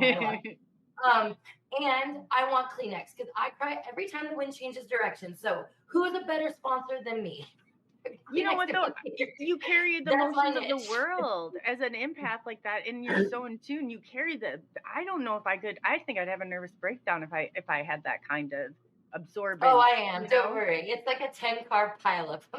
No, I'd be like in a corner somewhere, like curled up, like stay away from me. Don't come near me with those feelings. You know, it's like don't. Just curl up in the corner and just rock myself. No, I really have 20 cats, you guys. Okay. We got to keep going, or we're not going to, like, there's so much we have to get through. Okay, so the Stargate. We're actually going to come back to the Stargate. We have to cover some other stuff. Okay, so there are stories, not even stories, that we know that there are societies that have gone missing that we don't know what the fuck happened to them, okay? The Maya, if you go and you look at the architecture of the Maya, amazing. But what is most famous about being in that region of, you know, what was it? Mexico, okay, South America. Sorry, my geography's not. I'm tired today. That's what it is. So that the calendar, right? Like there's the calendars. They were heavily tracking and watching the stars, right? And we all know that, like in 2012, the world was supposed to end, but their calendars are so like so detailed. And they are so accurate. They are more accurate than a computer is able to generate or calculate. So what were they looking for? Why were they like cranking out all these numbers, right? Like they were cranking out numbers like millennia ahead. Well, I think it's because they were watching and tracking the stars. I think that they knew. I think they knew they had a certain amount of time, and then they had to get out of Dodge. So the feather, right? The covering the feathered head. Man, I have a picture over here that I didn't even know. Oh, I can't even edit it right now. Oops. My cat put this presentation together. All right, so the feathers, right? The feathers have to do with flying. We know that like Native Americans, like the chief, the leader, right? That who held the authority over like the clan or the tribes people. That person wore the headdress. The headdress signified the authority, but it also represented flying. And depending on how much of you was covered in the feathers, that, you know, communicated or signaled which part of you was in the sky. So if you look, like you can especially see it like here, right? Flix made a good point in the chat. Flix said it looks like he's wearing AirPods. It does look like he's wearing AirPods. Yeah, the guy on the upper right. Oh, now I get what he's. Okay, yeah, I see that. That is weird. Doesn't it look like he's wearing like a wireless headset or something, or a wireless earbud? No, I think he just like was like trying to get his ears stretched out, and I think this was the style of the day. Oh. It's like an abacus. There's like, you know, from when they were calculating, you know, they just had. Yeah. I don't know what. No, I'm full of shit, Rob. You guys are right. I was trying to think of something smart to say back, but I couldn't. Yeah. Yeah. Dude, I'm so sarcastic. Like people actually think I'm being like I'll say the most like ridiculous shit, and if I say it with like seriousness, they'll like I told someone one time that I was making raincoats and umbrellas for the homeless, but they were organic because I was making them out of dust bunnies that I had been harvesting on my bed. And they're like, "Oh, that is such a good idea. That's so thoughtful." I don't know about you. I don't want a dryer sheet for my umbrella. These eyebrows, I need like full coverage, right? Oh man. I'm in a goofy mood tonight. Okay, so the second rows, okay? On the second row, these are all different nations, okay? We've got Egypt, we have the Native American tribes, we had South America. You can see this is a culmination of cultures. What do they all have in common? They have these wings. They have these wings and they have a sun over their head. They know the knowledge of the sun and they hold the authority and the ability to fly. Now, I'm sure you guys remember, like, I forget which pyramid it is. I even have pictures of it in the presentation, but it's flat on top, right? And it looks, I think it might even be in Peru, where it looks like a runway. And the pyramid is completely flat on top. Well, what they said was that the sky gods would come down and only the leaders would be allowed to go and interact with them. And that the reason they had these elevated platforms where they would land was so that they could keep themselves separate from the people, right? Like, so they, I guess so they could get away in time, right? Like we're like bringing our pitchforks and our torches. I love that. But they would communicate with the chief, right? And so they always show them wearing these headdresses and they always show them with all these jewelry in their ears, right? Here we go. Here we have a flying serpent, right? Well, we know that there's a Kundalini serpent, right? Like we talk about the Christos fluid. It goes up to 33 degrees with the vertebrae. It hits the pineal gland. It takes 28 days for it to do that climb up the Jacob's ladder. And then you have a 3-day death while it dumps all of this, like, what they call it, the sacred nectar or the Christos fluid. There's many names for it, right? Well, you have a Kundalini serpent. That's important. So everything that they put in there was for a reason. And we have the Mother Mary again, just in case the first time around it wasn't fun enough. Okay. Okay, so Ra. Okay, so those of you that are familiar with like Kemet or with Egyptian history, we know that Ra is the sun god, okay? And what we have depicted here is, so we have the eye of Ra, but then we have like a post that comes down, and then we have it right next to it, we have a second one, but it jets out and it curls around. If you turn it the other way, it looks just like a freaking satellite. Okay, so in case no one's picked up on it yet, there is a theme emerging here. That is, they had advanced technology, specifically satellites. Satellites are the key. Satellites are what allow us to unlock the ability to scan the planets, to monitor it. It allows us to get technology up in the sky. It allows us to have, worldwide global communication instantaneously. I don't know why we need 10 billion satellites up in the air, Elon Musk, but I can certainly appreciate what the technology does. Now, why am I talking about Ra and the satellite? So I'm sure you guys have heard of the Black Knight satellite, right? There's supposedly this, I think they said that it was like a solar like debris, right? It was like littering or whatever of like shit that had fallen off of like from like the space station. And like, I think one of the things they said it was like some kind of like heat shield blanket, right? There was these pictures, I think it was NASA that put it up, and Billy Carson did do a documentary about Black Knight satellite. That documentary came out at the same time that Damon T. Berry released his Black Knight satellite episode. I'm not even going to get into my opinion about what happened to Damon T. Berry and what happened to Billy Carson when you compare their careers, but it is very interesting, isn't it, that they both were releasing a Black Knight satellite documentary at the same time. Just putting that. Coincidences. So what they're saying here is that, yes, there is an eye in the sky. There's something watching us. And that, I remember in Billy Carson's documentary, actually, that they were looking at, like, was it Epsilon Botis? I believe that's what that was called, was that particular constellation. They said that there's no space dust. That when they look at it, it's like almost like it's been cloaked, right? Like they have their shields up or their invisibility cloak up. that they are trying to prevent from being detected, and that in fact, because there is no space dust, because there isn't even the natural like occurrences of what you would see in like a voided area, that it almost draws attention to itself. I didn't forget about that slide I skipped. We're going to be coming back around, okay? All right. So, does anyone have any questions before I jump into the next part? No, I'm good. Yeah, I'm absorbing it all in, and the chat seems pretty. I'll let you know if there are any pop up, Michelle. But you're giving a lot of. It's amazing. So I'm here absorbing all of it. Yeah, I'm thinking, gosh, how does the mind wizard do this? But I'm glad you do.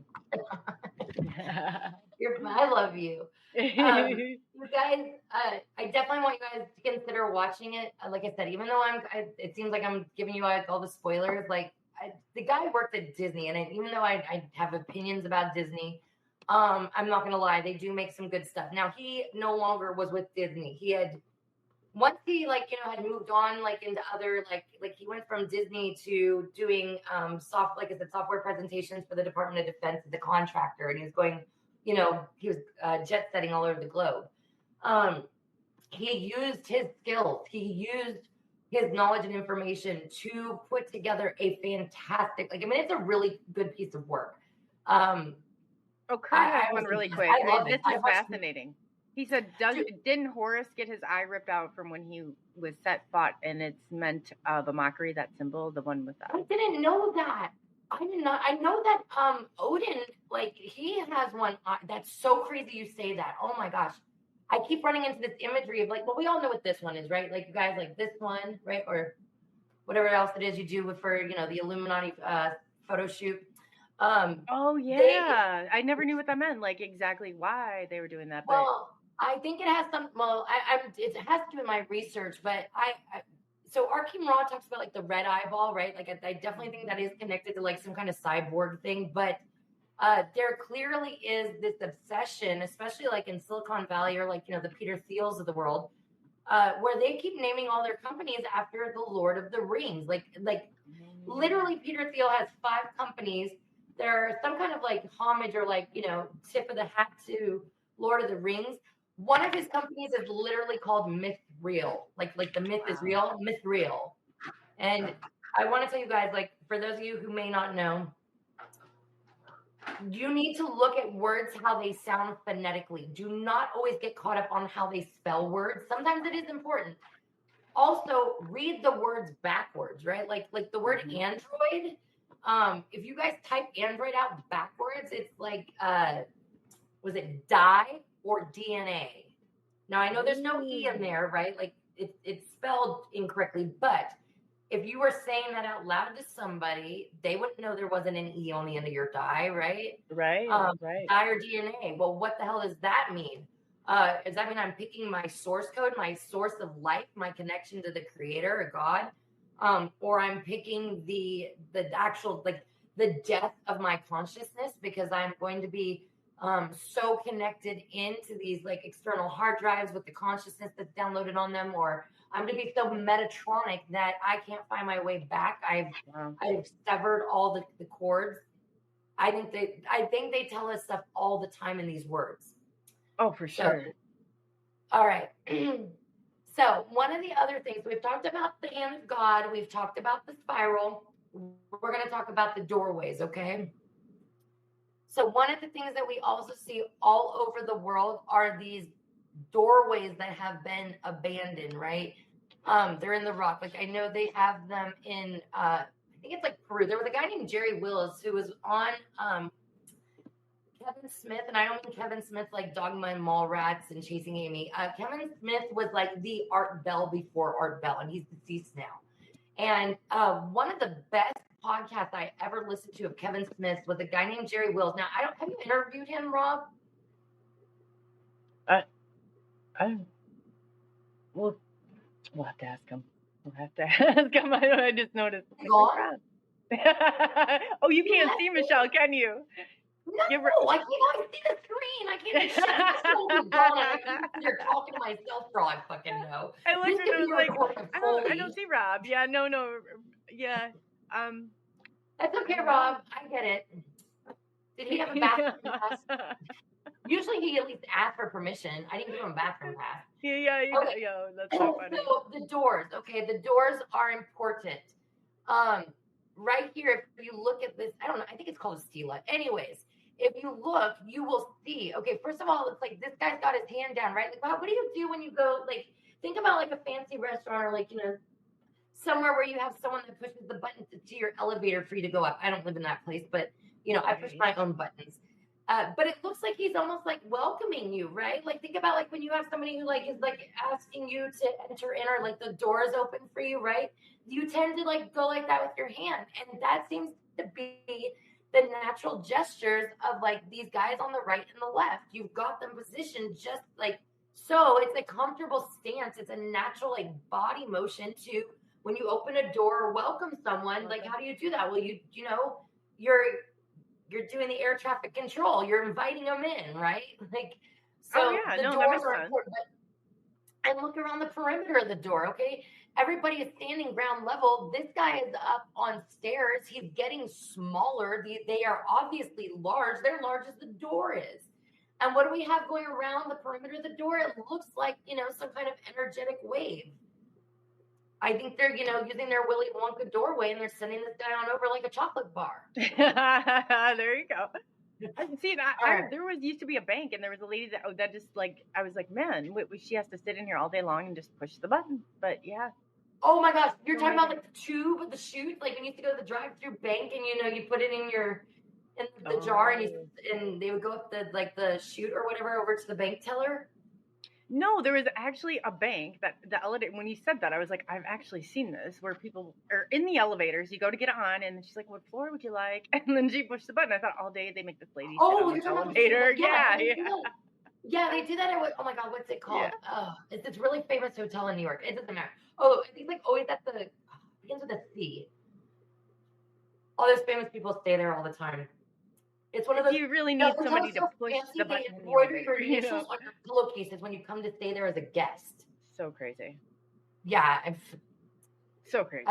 In my house, we're frugal and we spell that C-H-E-A-P. I know. I'm like, the more I find on sale, the more in my pocket. Are you kidding? I get excited about that. I saved all this money, so I spent it. I had a coupon. Oh my God. Yeah, right. I love it. I hope you guys are having as much fun as I am. It's such a good movie. Okay, so these are all different locations, but there's a door. You find it everywhere all the time. And it's like a door leading to what? Or it looks like they have like these like alcoves cut out into the stone structure. And you're like, what was, like, it looks like there was something inserted there. Like, especially this like first picture, second row, my apologies. It looks like if you see these like into the concrete, like there's these squares. Like, does that not look like where they should have like the boop, boop, boop, boop, boop? Right? Like, there should be something there to like beam you up. Yeah. Maybe that's what happened to Rob. What really is important, I hope it's on the next one. Yay! Okay. I love this. Like, oh, so good. Okay, so if you look at this stuff over the years, right? As we progress, like Flix, right? Flix gets a gold star. Right? She's like, that looks like a Bluetooth. It looks like AirPods, right? Like, you might be younger than us, Flix, because I mean, I remember like before Bluetooth. I remember how like the Bluetooth, it was like a brick.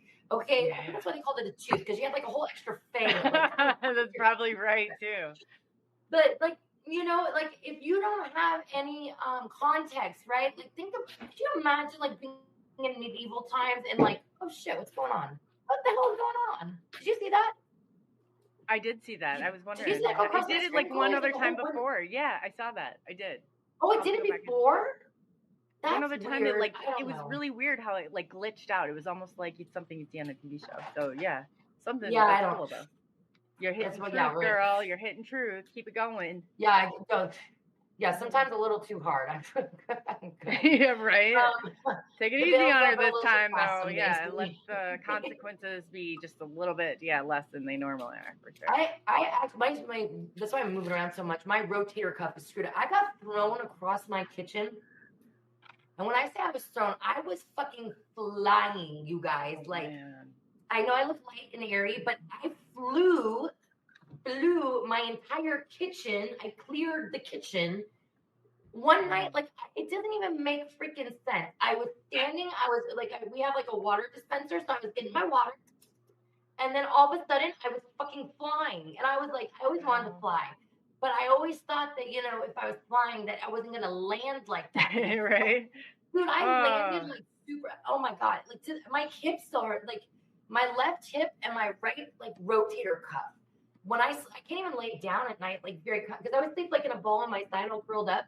It's my favorite way to sleep. And I have to sleep on my back because my hip bone, it feels like Aaron thinks I bruised or I cracked my hip bone. So I get to get an MRI when we go to Oklahoma. Ouch.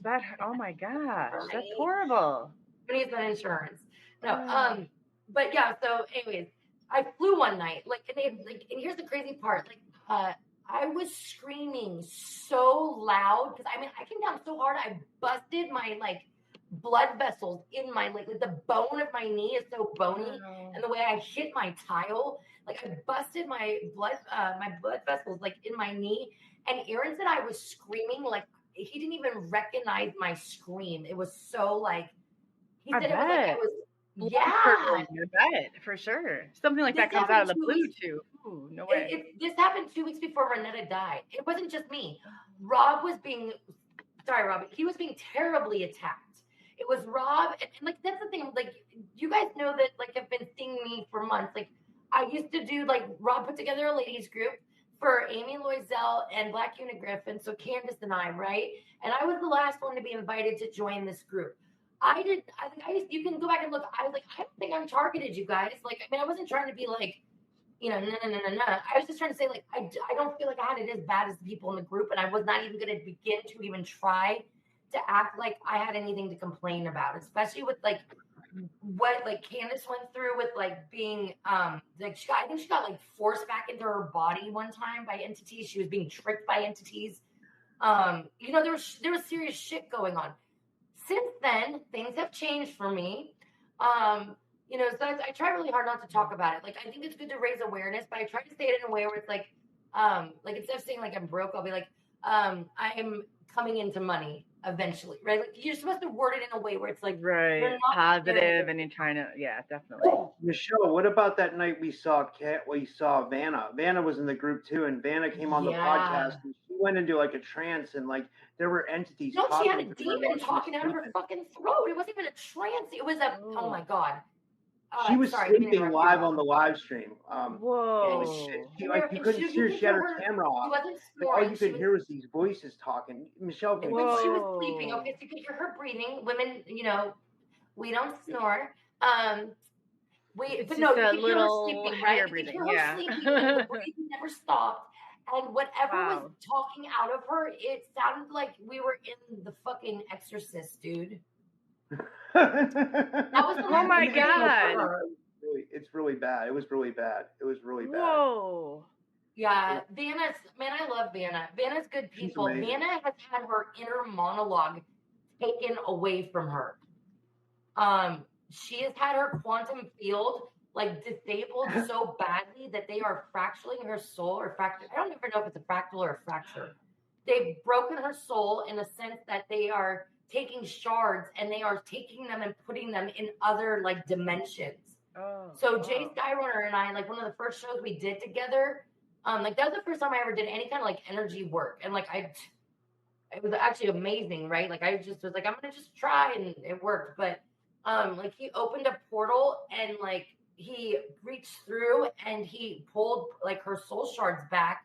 And then together, him and I raised her quantum field. And that was the first time in 2 years that Vanna is being, cyber, totally stalked. So you guys are there. She's fallen asleep, and then all of a sudden you start hearing voices. Is that? It wasn't just voices. It was it was demonic. I mean, you guys can go back and look at it. It was one of those Rob, what did we used to call those shows? It wasn't a galactic round table. It was a targeting round table, I think I called it, Yeah, something like that. Yeah, you can go, but man, that was going to be in May. You guys can go back and look. I think it's May when we were doing those. It was we used to do them late at night. We used to get on at 9 or 10 o'clock at night. We'd run it to midnight or 1 in the morning. Yeah, it was me, you, Candace. It was me, you, Candace most of the times, and Amy Loisel was there. And Yeah, I miss Amy. I do Amy too. showed up I'm at the so fucking conference. worried about her. She, she's really nice, man. She's I hope really smart, this girl. She was going to school to be a doctor, you guys. She made it into medical school. The girl is fucking brilliant. she's heavily targeted. She's like heavily fucking targeted. bad. People, if you wonder how you can fall asleep on a stream, I did it on Spaced Out Radio when I was a host. It's possible. Like, They would this know stuff her all the happens. That's time. crazy. Yeah. So, what are you guys doing when you hear this? Like, are you like, We ended up wake praying up, over or- her. I mean, we didn't know what else to do. I mean, I didn't know. I mean, like, I don't usually pray. I meditate, but like, I mean, I just imagined like ultraviolet flames like surrounding her. Like, I mean, it was a little uncomfortable, and we all kind of sat there for a moment, like, okay, who's gonna start? I was like, you know what, fuck it, I'll do it, right? Like, it didn't. My ego, it doesn't matter. My friend was sitting there, and I would hope if I had like demon voices coming out of my ears or something, like someone would fucking try, right? Like, try, like. Poor Vanna, like she was only falling asleep because she was so exhausted. She couldn't even help herself. She did not sleep peacefully. She was, like, I hate to be visual with this, but like Nathaniel Gillis talked about this, okay? She was being sexually violated. She was being harassed and nonstop, 24/7 around the clock. It was like these entities, which this started with, I can't remember if it was the grandfather or the ex-husband. She found out her ex-husband, I'm not going to put her business out there, but she's talked about this. Her ex-husband was having an affair. Like, it was actually her husband at the time. And they've been together like 2 decades. They had children. His father had died, or maybe it was his grandfather, and they had been like a 33-degree Freemason and had head of a church, right? And basically when they passed, all of a sudden, her husband started acting bizarre. And he had a pretty good job. Like, he had a telecommunications job, but he was up at like a corporate level. And I'll tell you guys, like, I worked at the ATTs, right? I worked for the DTV, the Dish, the AT. I was certified by Apple and everything. Like, and I used to do provisioning and coding, like, on circuits and switches. They are fucking evil, okay? They're evil. And they're totally in cahoots with all the Palantir and all the other alphabet soups. That are bringing in their 2030 agenda, okay? Her husband all of a sudden started getting like I think promoted even more than he had been. And she found out he was cheating. They separated. She was so heartbroken. I don't blame her one bit, okay? My heart goes out to her. I bet she didn't sleep. Yeah, that's horrible. That's horrible. They were harassing her so bad. They were projecting through the astral him having sex with like a demon or like a succubus. And then they stole her inner voice. She had no inner monologue. They, like an NPC, they took it from her. Yeah, and then there was Amy. Amy's talked about this publicly, so I could talk about it. Amy would talk about that she would be being like externally raped, like you know, like you could, like, something you can't see, but it's like actually raping. You can feel it. Good God. Jeez. Yeah, no, Vanna talked about this on my show, so it's on my channel. But yeah, I agree, Rob. Like, fuck, right? That's some heavy trauma, like, right there, and to relive that and to go through that, that's horrible. That's horrific. These women are going through it. They were going through it every day of their lives. They were going through it every day of their lives, like heavy, hardcore 24/7. Vanna could not hold it. Like, and Vanna wanted to work. Vanna didn't even want to talk about this shit. It was like pulling. I knew Vanna for like almost a month before I even heard the extent of, like, she wouldn't talk. She wanted to talk about solutions. She didn't even want to raise her breath uttering a single syllable about what the fuck they were doing. She just chose to suffer in silence, you know? If you go to targetedjustice.com, you'll find out, Coley, like, that supposedly there's a whole program. It's like a targeted individual program, and they roll this out on certain individuals, and they use them as like test subjects before, you know, this is the theory that they're going to roll it out on massive amounts of people, or they use them as, you know, and like, but like there's 2 different types of targeting. You could be targeted by the government. You could be targeted by entities. Like, Vanna was targeted by entities. Amy felt she was targeted by her royal ex-boyfriend. You know what I mean? So there's different kinds of targeting. It's like, well, I always think the government. I go right to the government, but I didn't think about entities, like, you know, the different programs. So this makes sense. No, and then there's government organizations that use entities. Like, there's government or agencies that like actually like kind of lease out entities, and they use entities to do their dirty work. They are bloodline family members, okay? So like you have to remember, like when I did that decode on the Luciferian Brotherhood, okay, we have those that are fallen, and then we have the like Satanic Council, which is like 300 family members that are bloodline families. They are not human, okay? Who's a perfect example of that? Oh, I don't know, the Queen. Not to point any elbows. All right, maybe Right. I don't know. The vice, was it the president's wife, the one that was like hot sauce. I know you know which one I'm talking about. Okay, hot sauce. Fucking can't stand that bitch. Well, they say, didn't you say Beyonce's way up in the like a high Yeah. power witch or She's a something? Grand High Priestess. Yeah, she's the Grand High Priestess over the Western Quadrant, which is going to be in California. And they have 4 quadrants in the United States. They each have a quadrant outside of the United States that covers 1/4 of the rest of the globe map. They are the highest. Yeah, so it's like, Mothers of Darkness. They are also Grand High Priestesses. They are all basically part of the top 3 secret orders and societies. Is going to be your Order of Melchizedek, which is usually connected with the Latter-day Saints Mormon Church. You're going to have underneath that the Order of the Phoenix. Barack Obama is the Phoenix. He took over from George Soros. That was May 24th of 2021. So George Soros hands the baton to Barack Obama. We're now in the system of the beast, or the Leviathan system, and they are ushering in the apocalyptic times. The Order of the Phoenix is also connected with the post office. And then underneath that, you have the Hermetic Order of the Golden Dawn. These are the top 3. So if you're in the Order of Melchizedek, you're an initiate of the flame. Yeah. So, and one thing that Michelle told me that like I was shocked about, but like this might tie into someone Coley, like, or I'm not going to say anything, but like these people are Luciferians, or they're satanic, from the government all the way down to like local police.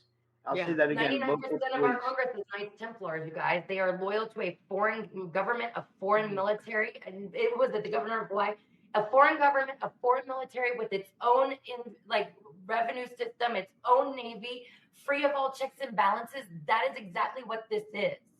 Man. They have the Sovereign Military Order of Malta, and these people can trace their bloodlines all the way back to like the Tsars. You can think about the different monarchs that have been assassinated over. I think it's Russia. I think that's the famous one I'm trying to think of, that they were assassinated when they were like in transit, but they intentionally have been infiltrated. And the ones that are at the top, right, and they're all like, they all usually have titles, like they're knights, but they're also like mages or alchemists. They're in the black arts, okay? And if they're not doing like black magic and they're part of their light side of the system, it does not mean, oh, you're good. No, they are moving energy, okay? So you have to have that counterbalance. The ones in the light side of the system, they are basically finding loopholes in the like heavenly judicial system, and they are using these loopholes and they're bending the will of the law to serve their needs. But Matthew Mornian's in the chat. Matthew Mornian said Romanov, Alexander Romanov. He's one of the kings of some foreign country. He's like part of this whole Illuminati. Mary Beaver talked about it. Mary Beaver pointed him out. I think that's who Matthew's referring to when he says Romanov. Yeah. I love Matthew Mornier. I never get to get his attention when he's doing his interdimensional tarot reading. We're both from San Diego. I know you went to Poway. My cousin, I'm pretty sure you and her are the same age and probably both graduated from Poway High together. But like, I love my San Diego people. So I've been dying to say that to you for months. And I know you told us like where you had gone to high school at, but I didn't get to like tell you, oh, I know someone who went there too. So anyways, I grew up on Black Mountain Road, where before it was ever paved, like the 10 Buildings Parkway. They bought my parents' nursery when I was growing up so that they could put that paved highway through from Carmel Valley to Rancho Bernardo. Sorry, I know no one knows what that means, but Matthew will. He knows exactly what I mean. I never went to San Diego. I lived out in LA for a few years, but I never got there. It's amazing. I heard that it's way better than LA. You couldn't get there physically. Oh God, the traffic was horrible. Dude, Oh, 45 minutes, 9 miles. I drove. Oceanside one day. 45 minutes. That was the day I started smoking cigarettes. A man on foot passed my car, I had a Tundra at the time. I was sitting there watching this man go off into the sunset, and I never saw him again. And he was going the speed of smell. I was still in that traffic jam, and that was 15 years ago. So it's not your fault. You just couldn't get there. You have to take a plane to get there. It's so true. So true. I'd go right down the 101, and it would 9 miles. It took me 45 minutes. Oh man, I know it wasn't that bad growing up. I'll tell you what the worst part is. We don't have shitty weather in Southern California. Our inclement weather is, we have traffic jams, you guys. Right. And you can call to work and use a traffic jam. Freeway. For sure. If I did that here, they would laugh. They'd be like, yeah, get to work. No, out there, that was legit a traffic jam. You weren't going anywhere. Aaron wanted to move to Los Angeles. Sayonara. Matthew said, wow, that's great going back. LOL, how funny. Good to see y'all. So. Yeah, Matthew Mornay is great people. My love to him. Okay. I consider him like a brother. He's like when I went to the conference 2 years in a row, I connected with him the most. You know, he really is a good person. He wants to help people. You know, he's an energy healer and a tarot reader, and he knows the physical body better than anybody I know. He knows it better than some doctors. You know, he really does. He inspired me. Like really, like honestly, like I always wanted to be like that person. Like I remember the Long Island medium, you guys, like Teresa Caputo. Yes. I wanted to meet that woman more than anything because my mom died when I was 9, and all I wanted was to have I'm getting teary-eyed. All I wanted was to have a conversation with my mom, right? And I wanted more than anything to have this ability to, like, you know what I mean? I didn't care about being good at math or like a supermodel or, you know, all I wanted was to be able to have that side gift. Because to me, I thought that was like special. Now, honestly, I think these are things that all of us are supposed to have. I think these are natural, like your 5 senses. I think we are supposed to have, they call them like the clairs, right? Like the clairvoyance, and I never remember the other ones. But I think that we've just, like I said, we have had our bodies manipulated or downgraded intentionally. That's a whole nother show. All right. But anyways, Matthew, right? Matthew's like this. He's like, this is what I'm supposed to be doing. Like that was an inspiration for me because I feel like, dude, like this guy's from San Diego, like I am. You know what I mean? He didn't go. This is what he's doing, and he's not like supporting himself doing it. It's like he's really good at it. Like he's really good. Yeah, I've heard it. He had a reading, and it was in Rob's chat again, and I was like, wow, he is excellent. He really is very talented. That's how I ended up getting back my memories of like the angelic realm, was because it was when Aaron and I were going through our breakup, and I came in one day trying to get a reading, and Matt said, he's like, you have strong spiritual armor because you've been through things that would kill most people. And that was like the caveat. That's like what kicked the week off for me. And I kept having like Anchor Haven gave me a reading, all these different people, right? And I think it was like David Starr. He's like, oh, she has beautiful wings. And I was like, I do? I was like, no wonder I've been wanting to fly my whole life. You know, I thought it was like this. No, but it was Matt started it. And not even like a week later, I sat up in bed at like 3:42 in the morning and full blown. Like I remember, like I was getting visuals. I just knew it was coming through my heart chakra. That's wow. Yeah. So anyways, we love you, Matt. Not to put you on the spot, but I think you're all that in a bag of chips. Yeah, definitely. I was impressed. Like I said, I was very impressed. Do we have to finish up, or do you have to go? Or no, anything, but there's no way. I'm good, Rob. You tell me. Yeah, I'm good. Back and do a part 3. I would mind showing for a little bit and answering some questions. It's only a part 2 though for me. Can we make it to? It's part duh, so we'll just do part duh and a half. Okay, where are we? I think I made it to 16 slides out of 23, but that's fine because then I can go back and actually I skipped one at the beginning. So I've got 8 more slides, but I'm gonna have to probably do it next week, Rob. I'm not gonna be able to come back as fast as I did on this turnaround just because I'm moving. You're moving, yeah. But let me give you the screen back. For me. Let me like I loved it. Yeah, that'd be awesome. Why is my face frozen? Like I have a short neck, so it's like I have a little neck. You're so whenever like I gain weight, like I always have like a little turtleneck. My face always freezes like. It always catches you at the worst moments. I know. Like, you know, it's like there will be. Guys always get caught. They always look like good, right? They always are like, hi. And I'm over there like, it's so easy. Rob, I don't give a fuck. Easy. 0 fucks given. I just say it's never flatter. How do I give you your screen back, Rob? Is it this one? See, I'm a good button pusher. Yeah, I'm not. She's controlling StreamYard tonight, so I'm not. I don't know. If there's any glitches, Yeah, Rob's controlling it. good. Yeah, I don't know nothing about No it. big deal. Okay, I'm everybody joking. put their. Oh, Connor.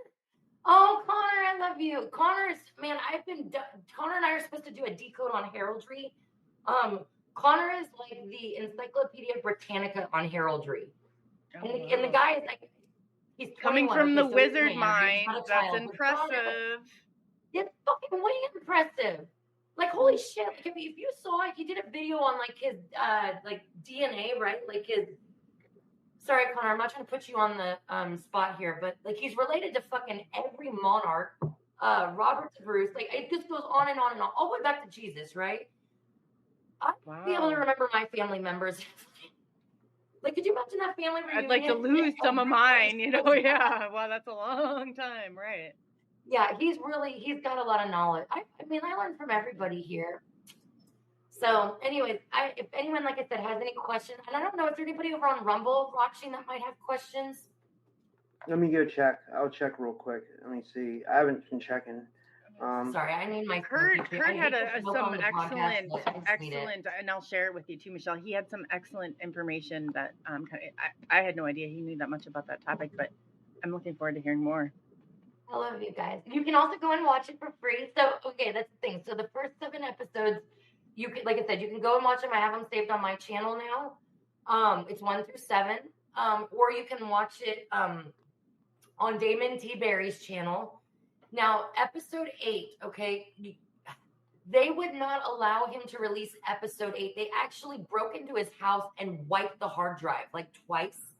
And he, at one point, was like driving, and his friend was like running, like, interference. And he had to go to like 2 or 3 like FedEx or UPS places to be able to actually get this in the mail so that they couldn't get their like little paws all over it. But they did not want this information to come out. What's in the 8th episode. So do you have the 8th? Is the 8th episode out there? Okay, so you can watch it for free on BitChute, which is Bravo, India, Tango, Charlie, Hotel, Uniform, Tango, Echo. So bitchute.com. She knows the phonetic alphabet. Good for you, girl. Yeah. Yes, ma'am. So I work on my shapes and colors. No, so I don't like totally talk like this. So I grew up in like California, and like I totally like talk like this. I have so a friend that talks like, and then I got real and got loves. Yeah, nails on a chalkboard. Being in the South, I had someone tell me the other day, they're like, "Oh, I hear the Southern drawl," and I was like, "What?" Like Matt knows this. It's you guys, right? Like in California. Yes. Here it's y'all, and it took me literally like 15 years of being in Oklahoma and then being here to be able to say y'all. Now it just rolls off they're brutal out there too. They're brutal out there. I remember I was working for Enterprise at the time, and the guy's like, "What are you speaking? Iowan, ma? Because we accentuate like our A's or yeah." And I remember I was like, "Do you want to ride?" He's like, "What?" And I said, "Well, in Iowa, we're a little ghetto, like." As you can see, do you want to ride or not? Yeah, it's so funny. I used to work for Avis Budget. You worked for Enterprise? Mm-hmm. Yeah, I did. I worked in their headquarters in Tulsa. Like, they were like the first rental car company ever. Avis owns Budget. If you go to Canada, you're gonna probably end up with Budget. If you go over to like Israel or Tel Aviv, do not rent a fucking car. You'll end up being charged for the whole fucking car. Some of the stuff is just crazy. Man, I can tell you some rental car stories, man, too. Oof. Anyways, we'll have to talk about that off the air. Yeah. All right. Any questions? No questions? What is it? I can't read what this is. Oh, it's a new comment. Let me go down. Oh, Kurt says it's, what is he? I don't know. Maybe this is. It's Yins. That's a Pittsburgh word. Yins. Yins. It's y'all plus 3. It's used guys here. It's used guys. Yeah, you hear the used guys. That's funny. Man, I really am in a much better mood. So anyways, I do want to take this moment to ask, I know we talked about my cat a little bit at the beginning, you guys. So my cat is not like a normal cat. He's like a dog. Him and my pit bull, they cuddle and they sleep together almost every day. And this is the funniest part. So like we drip our sinks here in the winter. They don't do this in California. It gets so cold if you don't drip your sinks, your pipes freeze. So you have to drip your sinks or your faucets. My cat sleeps in the fucking bathroom sink with like was it Chinese water torture all night? Like he loves it. He lets the water drip on him all fucking night long. He prefers to be an outdoor going to the bathroom cat. He doesn't like I keep his litter box clean. He doesn't really use it often. He'll go get in the bathtub and pee in the bathtub if he can't get to his because we'll shut the back door to the back bedroom sometimes. Sure. And if he can't get to his litter box, he'll go get in the bathtub and pee. And Trixie taught all my animals, if you want in and out of the house, you have to go and scratch on the door. The cat fucking does it too. So Wow. the cat is being special. The cat. So what happened was Aaron let the cat out. I felt really guilty because Trixie does not like sharing the bed with the cat. She gets a little bitch festy, like BF, right? She's gonna write a letter, and she got irritated, and I was feeling just tired that night, and I wasn't in the mood to deal with my kids acting up. So I threw the cat out of the bed, right? I didn't hurl him, but I dropped him, and I heard a slow pause. Well, he kind of looked back at me like I hurt his feelings. There was I would say that energy exchange, you lock eyes. Mm-hmm. I felt terrible. Well, he ended up as a result of that going out into the night, which is not abnormal for him. And Aaron let him out. Well, he was out maybe 45 minutes or an hour, and I realized he wasn't in the house. And I had this feeling of dread. This it hit me like a freight train, and it has not left me since. I've had moments of peace, like Stone Hobbit the other night. She talked me down off the cliff. I woke up feeling better the next day. I'm not feeling better, and I'll tell you why.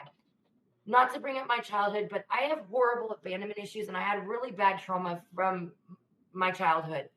Especially I was abandoned in states and yeah. So my Cinderella stepmother would drop my brother and I off in Phoenix and bounce, and we would just be sitting there, right? So I have horrible abandonment issues from deaths and stuff like that, and my parents never coming home. Fast forward, I thought I had really worked on these issues, right? I really feel like I have a whole new resentment. I feel like I've healed. I feel like I feel like I'm full of love, and I don't really have any. I don't have any kind of grudges, right? You are so full of love. You love everybody. I am the way I am because of it. So my cat, I knew immediately there was something wrong. The last time I felt this way, I found my dog dead on the property line and had been hit by a mail truck. I actually met the person that was there that the dog hit their car after the mail truck, and he was dead, unfortunately. But I met her while I was out knocking on every door in the neighborhood yesterday. The cat has not been home in 6 days. We're moving to Oklahoma tomorrow from Alabama. I'm moving 10 hours away, and I have felt the entire time. I don't feel like my cat went off and died, or because we have a little bit of woods by now, but we have a high school. It's 360 degrees surrounded by neighborhoods and the high school, and it's not the kind of place that you think you're gonna see a bobcat or a bear or something. There might be fox, but my cat is very intelligent, and cats hang out here all the time, and they know to be wary, right? My cat's managed to come home every time for 2 years. He has not come home. I feel like it's a woman that I don't know why intuitively I feel like he is being held against his will. My cat, he will go psychotic if you won't let him out. He will escape somehow. So the fact that he hasn't come home, I know it's because he physically cannot, and I am emotionally.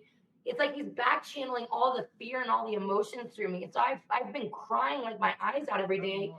I'm afraid I'm going to leave, and he's eventually going to get out of wherever he's at and come home, and the house is going to be empty. And that is my fear, is that abandonment trigger is coming up in me. And so there's a few people that I trust. I don't just go to everybody and can you pull cards? You know what I mean? First of all, you're offering me an energetic exchange that I don't have anything to offer you other than my sincere gratitude right now. And so I'm not, you know what I mean? And I'm not going to impose on people. I have friends that offer to do these things, and I accept it. I have no expectation and I have no entitlement. But I've had 2 people douse it, and I've had Raw Cloud and a couple other people, Anchor Haven and Soma Raw, and I kept getting some commonalities. One was, it was a mother, and David Purcell. I was told that this house had red windowsills. I pulled up Google Earth, you guys. I've lived here for 2 years. I don't know anybody. I'm not. I know maybe a couple neighbors because my dad owns 12 houses, and I rent a house from my dad. So all these people, I might know them, but I don't come out of the fucking house. I stay inside. This is my community, right? So you've got about 200 people listening to you right now, girl. You ask them if you guys are listening. Somebody can help her with this. Yeah, if anyone please feels do. if you're an animal lover, and you're able to remote view, So then I'll give you the information. I was told that the cat was like in the house with red windowsills. So I'm looking at like this, like 100 houses. The first house I picked is all red windowsills. But that house has been put up for sale and there's no one there. And they were vacated out of the premises before the cat went missing. However, there are some other houses near, like on like a perpendicular, it splits, right? So the house is called Pine Haven Drive and I'm in zip code 35674.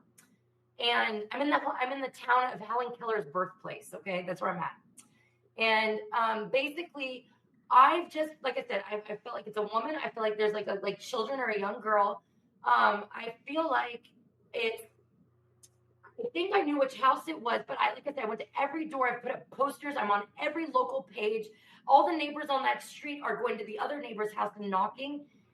It feels really fucking personal. And I cannot, it's a short-haired orange cat. Rob, I'll send Rob, I have Send us pictures. I'll put them out. I'll get them out on Twitter, on wherever. I'll put it with the stream. We're finding. Please help her find the cat. Shit. Oh my God, I thought my phone was charging. Motherfucker. Okay. Just 1 moment, please. Do. Please hold.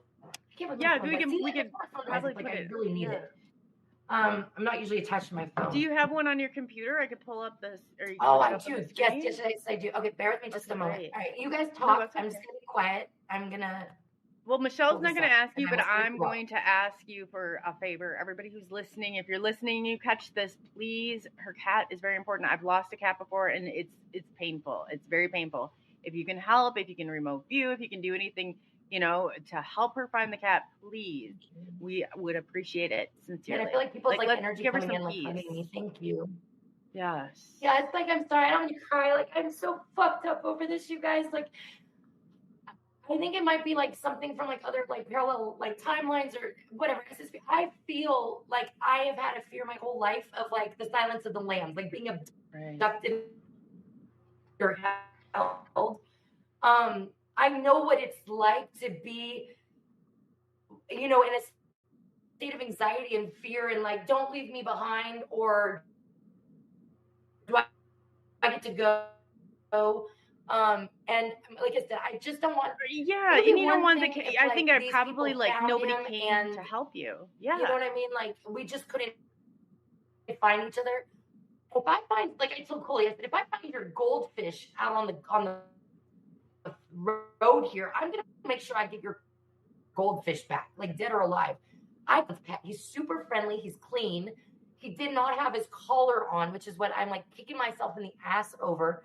But all the same, like the fact that like, what kind of a motherfucker, or excuse my language, what kind of audacity and balls do you have to take someone's animal and you should try, or even just like let him out of the house, right? And I know my cat, like I know that he's got to be driving these people crazy. So what Rock Cloud told me tonight was that the cat cannot get out, that the cat has been trapped in. And it's not like he's like under a house or somewhere like that. Someone is holding him intentional. Feeling the way I am, the spidey senses are going off. But like Rob said, unfortunately, I am targeted. That's part of the reason I'm moving. My dad is actually got a possession going on, and the last time I saw him, he had black eyes. Oh Lord. We've lost. I mean, I all my duck and all my chickens were killed this year.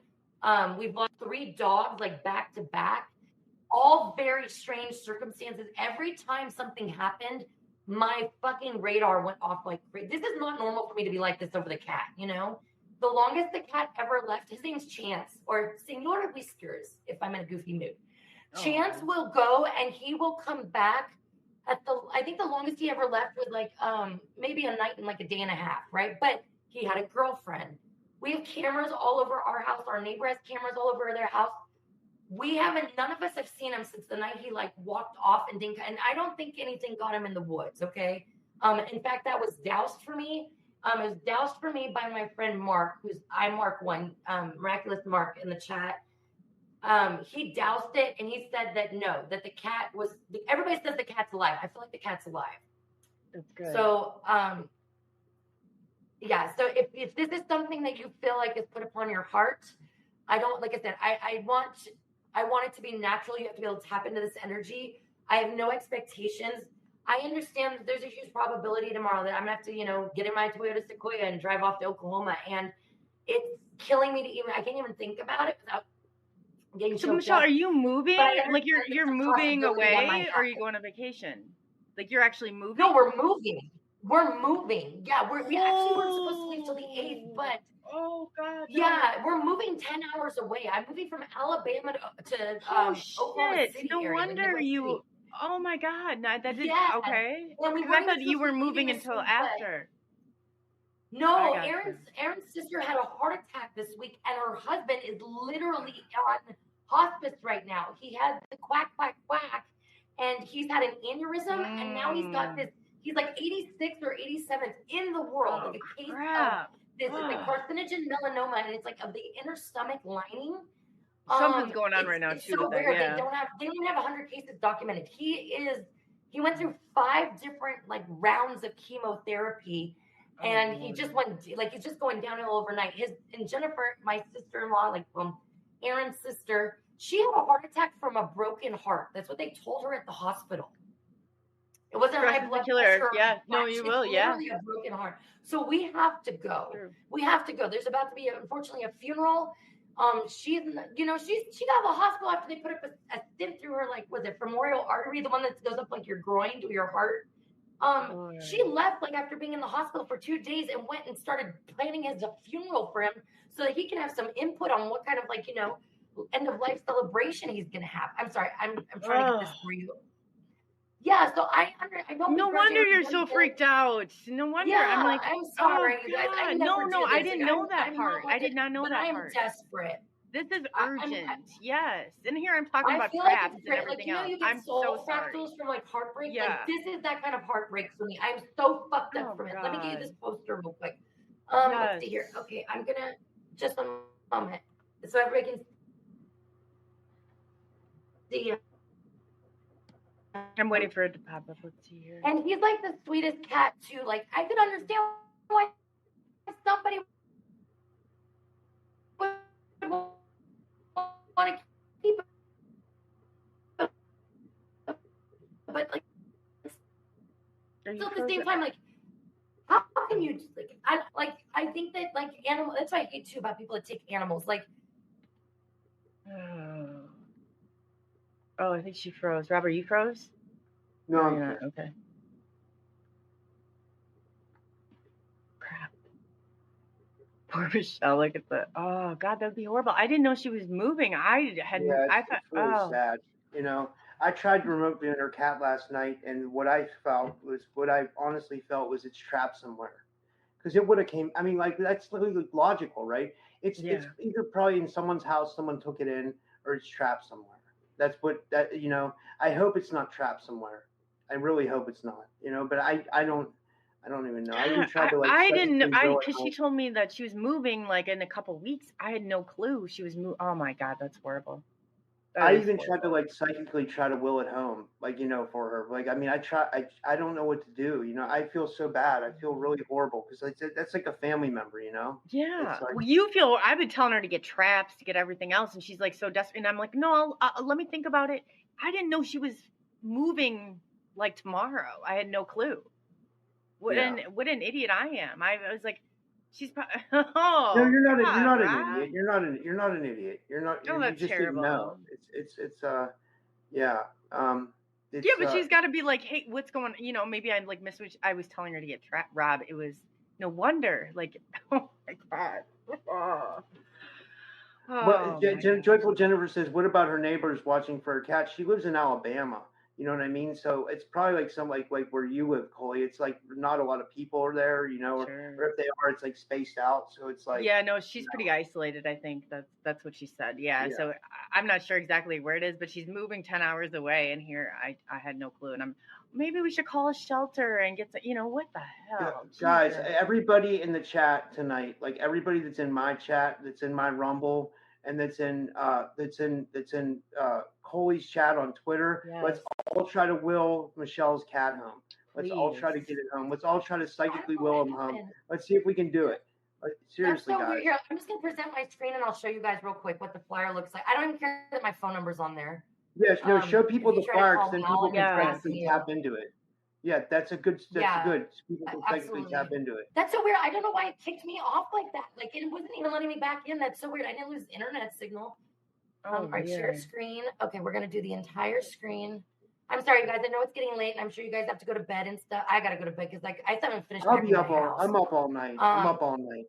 I'm sick. Okay, That's why I forgot to tell you guys when I went off camera, I threw up. Can you see I don't it? know how Rob. Jeez, I didn't know that. Rob, oh, I'm There so it is. sorry. During the show? Yeah, Like just yeah. now I during the had to show? go to the bathroom and I threw up. All you know. Oh It was God. like I don't know what's wrong with me. I'm so sorry. I Can don't know you what's see going on. this, Rob? I don't know if you can see Yeah, I this. can see it. Yeah, you can. We can make it bigger. Make it Is bigger. there- I don't know. Not that big. Oh, there we go. Oh, there it goes. Oh, he's a cute cat. I know. He's His only name 2 is years Chance. old. Horrible. He's only, he's 2 years old. I remember the day Aaron brought him home and handed him to me. I'm like, he purred. You can see him like we thought the cat was broken because it was like he purred so like vibrantly, like it was almost like a violent purr. Like for a year he didn't turn off. We couldn't figure out where the buttons were to turn them off. I thought the batteries were gonna go dead. That's funny. Oh, does he have a little bow tie on? numbers Oh, on look there at and that. everything. Oh, how cute. Please But, help. like, If you where can I live, help you guys, anyway, I live bring like this cat in home. such a small community. We didn't even have alcohol legal here till a few years ago. We had a bootlegger, like literally in 2020. So you know, this town is like remote, like not remotely close to fucking anything. The people here are down to earth. They're kind. They talk to each other. It is shocking to me that something like this could even fucking happen. But you know what I mean? I trust those. There's people that I trust. I know that they are energy workers. I know that they support themselves doing this for a living. And I trust that they have the integrity that, you know, like God forbid he wasn't alive. I know my friends would tell me so that they tell me the truth. They don't come for me with lies. They tell me like what's the solution or what the truth is. And so I am prepared. I just want to know. I want to know that he's, Yes. you know what I mean? It's not even about me. I feel like everything I'm going through and all this like anxiety and this fear and all this shit here coming out my throat chakra, it's him. It's the connection I have with him. I feel like how he feels. Yeah. Oh, So I gosh. thank you so much for allowing me the opportunity to talk. I was telling you guys before I got cut off.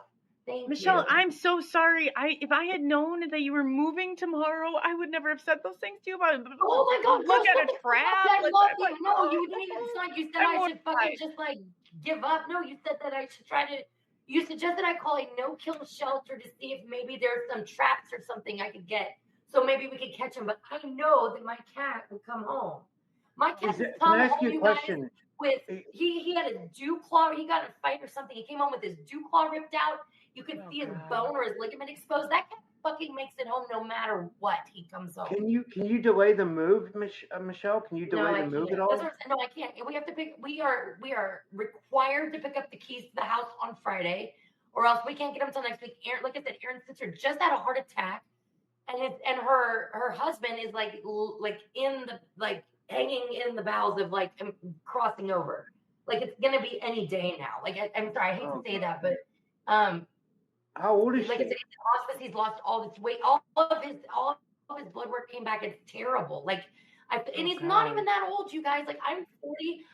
Aaron's 46. I think Jennifer's like 48. I don't think David could be even 50 yet. That's not that old. Robbie's like your age, basically. I'm only 45. Don't age me, Michelle. I'm kidding. No, but like that is horrible. That is horrible. Like. You know, yeah, I know. I worry. Trust me, Michelle. I worry about that shit all the time because my dad died at 51. I'm like always like, you know, that's why I always overwork myself because I'm always like, you know, I'm probably gonna die young. So that's it's a Capricorn thing. Capricorns are like, you guys can come up with the most difficult to achieve. Like the probability of achieving it is like way less likely than success is way less likely than failure. You guys will fucking grind. Like, I'm sure there's people in the chat that know Capricorns. You guys can pull some shit from the sphere of availability. Your self-efficacy, your perseverance, your like, it's that extra like oomph you need to get through the like finish line after you've been running almost a marathon all day, right? Like that's the Capricorn. Rob is always busy. Yeah, it's crazy. He's definitely always to the grind. I always wanted to tell, or I wanted to tell you, not I always wanted to, but there was somebody in the chat too, because I know you can't see this. And oh yeah, Linda, and she said that her pendulum told me that a friend's cat would return. Sadly, oh, is that okay? Maybe it wasn't yours. If anybody, I didn't know, Linda, if that applied. Let me know if it did to Michelle or not, but I was not sure. Is she saying the So- cat that was a cat that's going to be deceased, or a cat's going to come home, or I'm not sure I understand. Oh, it said her pendulum did not work. I saw it before when it flipped through, so I apologize. That was not for No, your you're cat, fine. so. But I'm a huge believer in the pendulum. Like, I love I feel like dowsing is a very clean energy. I mean, honestly, unless, like I said, you're drinking Google Chrome and you're, eating humans, I don't really have I think that we are meant Sonia to work Galactic's in here. Maybe Sonia, she's really good like that. Maybe she can help Sonia. If you can help Michelle with the cat, please let us know, because this is oh, she moves tomorrow. There's so much going on, and we just want to bring this. Yeah, it's home. not good. That's what's like really triggering everything, you guys. Like that, like if I wasn't, even if I was just going for a few days and coming back, like that's what I was thinking. Right? Yes, but I didn't know. My cat does not do that. He is not that kind of cat. Like I whistle, he comes like the dog. In fact, if I tell him to sit, he'll sit like a dog. He is not a normal cat, and I feel like he is like a spirit guide or a guardian that protects me when I'm out of my body. Anchor even told me that the cat and I are karmically connected. I'm not quite sure what that means, but I know that my dog Trixie and we have had lifetimes together. She's psychic. And last week, I'm sorry, I'm trying not to cry. Last week, every time you feed this cat a can of cat food, he is the most fucking appreciative cat. He literally sits there and bumps his forehead into the freaking wet cat food. Because, they have their pheromones on their head, so that's why they mark you, right? Like they come and rub their head on you. He is so appreciative. I cannot even give him a can of cat food without him telling me thank you before he eats. Like, he's special. And I'm not even, I love cats, but I'm like more of a dog person.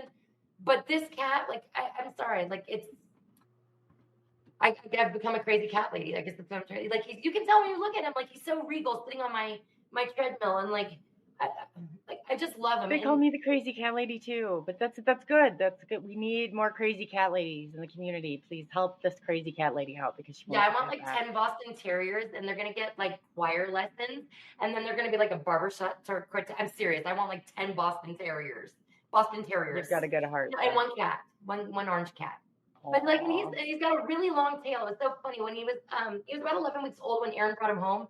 Aaron got him from a guy who was a crack addict that was squatting in a house, and he had like, not him, he didn't have kittens, but he had a cat that had litter kittens, and so he took care of the kittens, and he was rehoming them. And Aaron almost brought me home a black cat, but he didn't want a male cat, and so he switched the cat out, and this ended up being a male.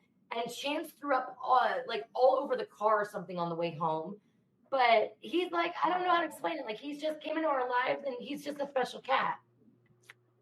And so, I mean, regardless, no one wants to leave anyone that's part of their family behind, but it's fucking me up. And I'm trying really hard to, like, stay calm and not put those, like the kind of vibes that you unintentionally, but you're so stuck or distraught or, in a state of grief that you end up like pulling things through from the ether, because that's where you're vibrating at.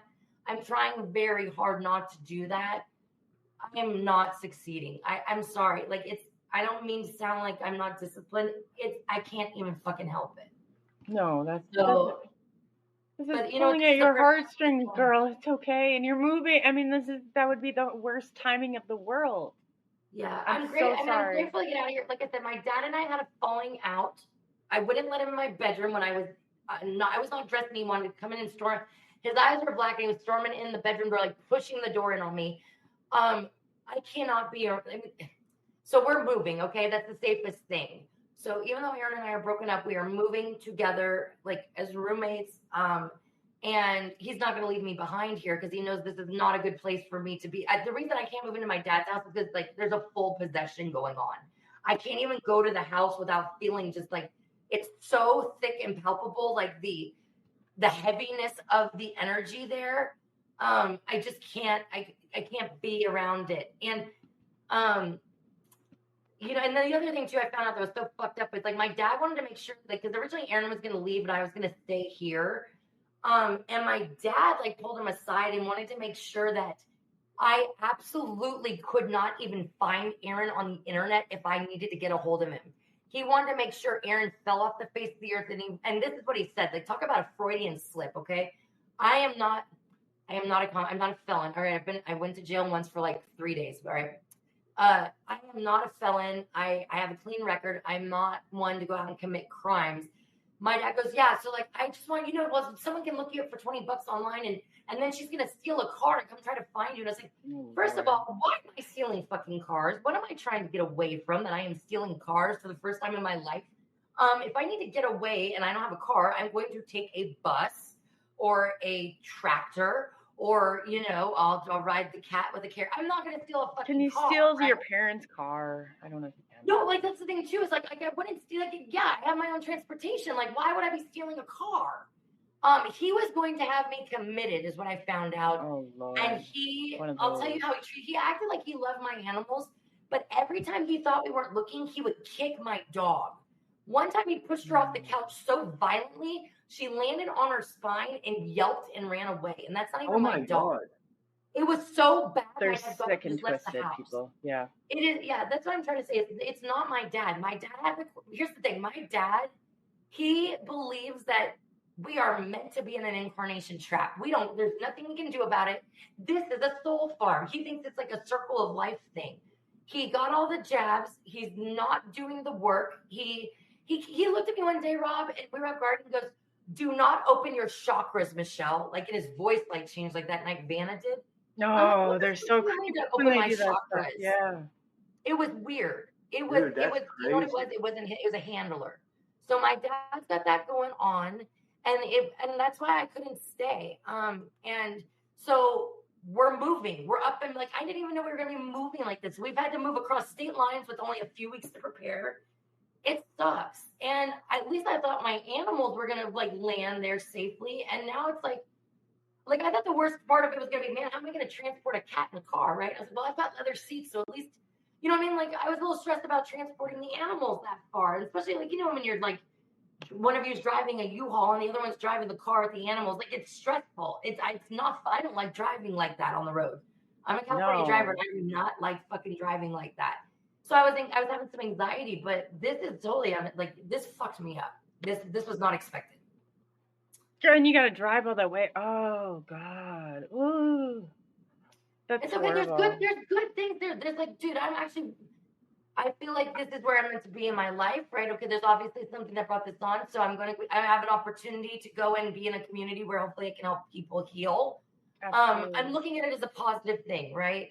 I'll be honest, like, until you guys came along, I've been recovering from heroin for almost 4 years, and I'd gone from methadone to Suboxone when I moved here, not by choice.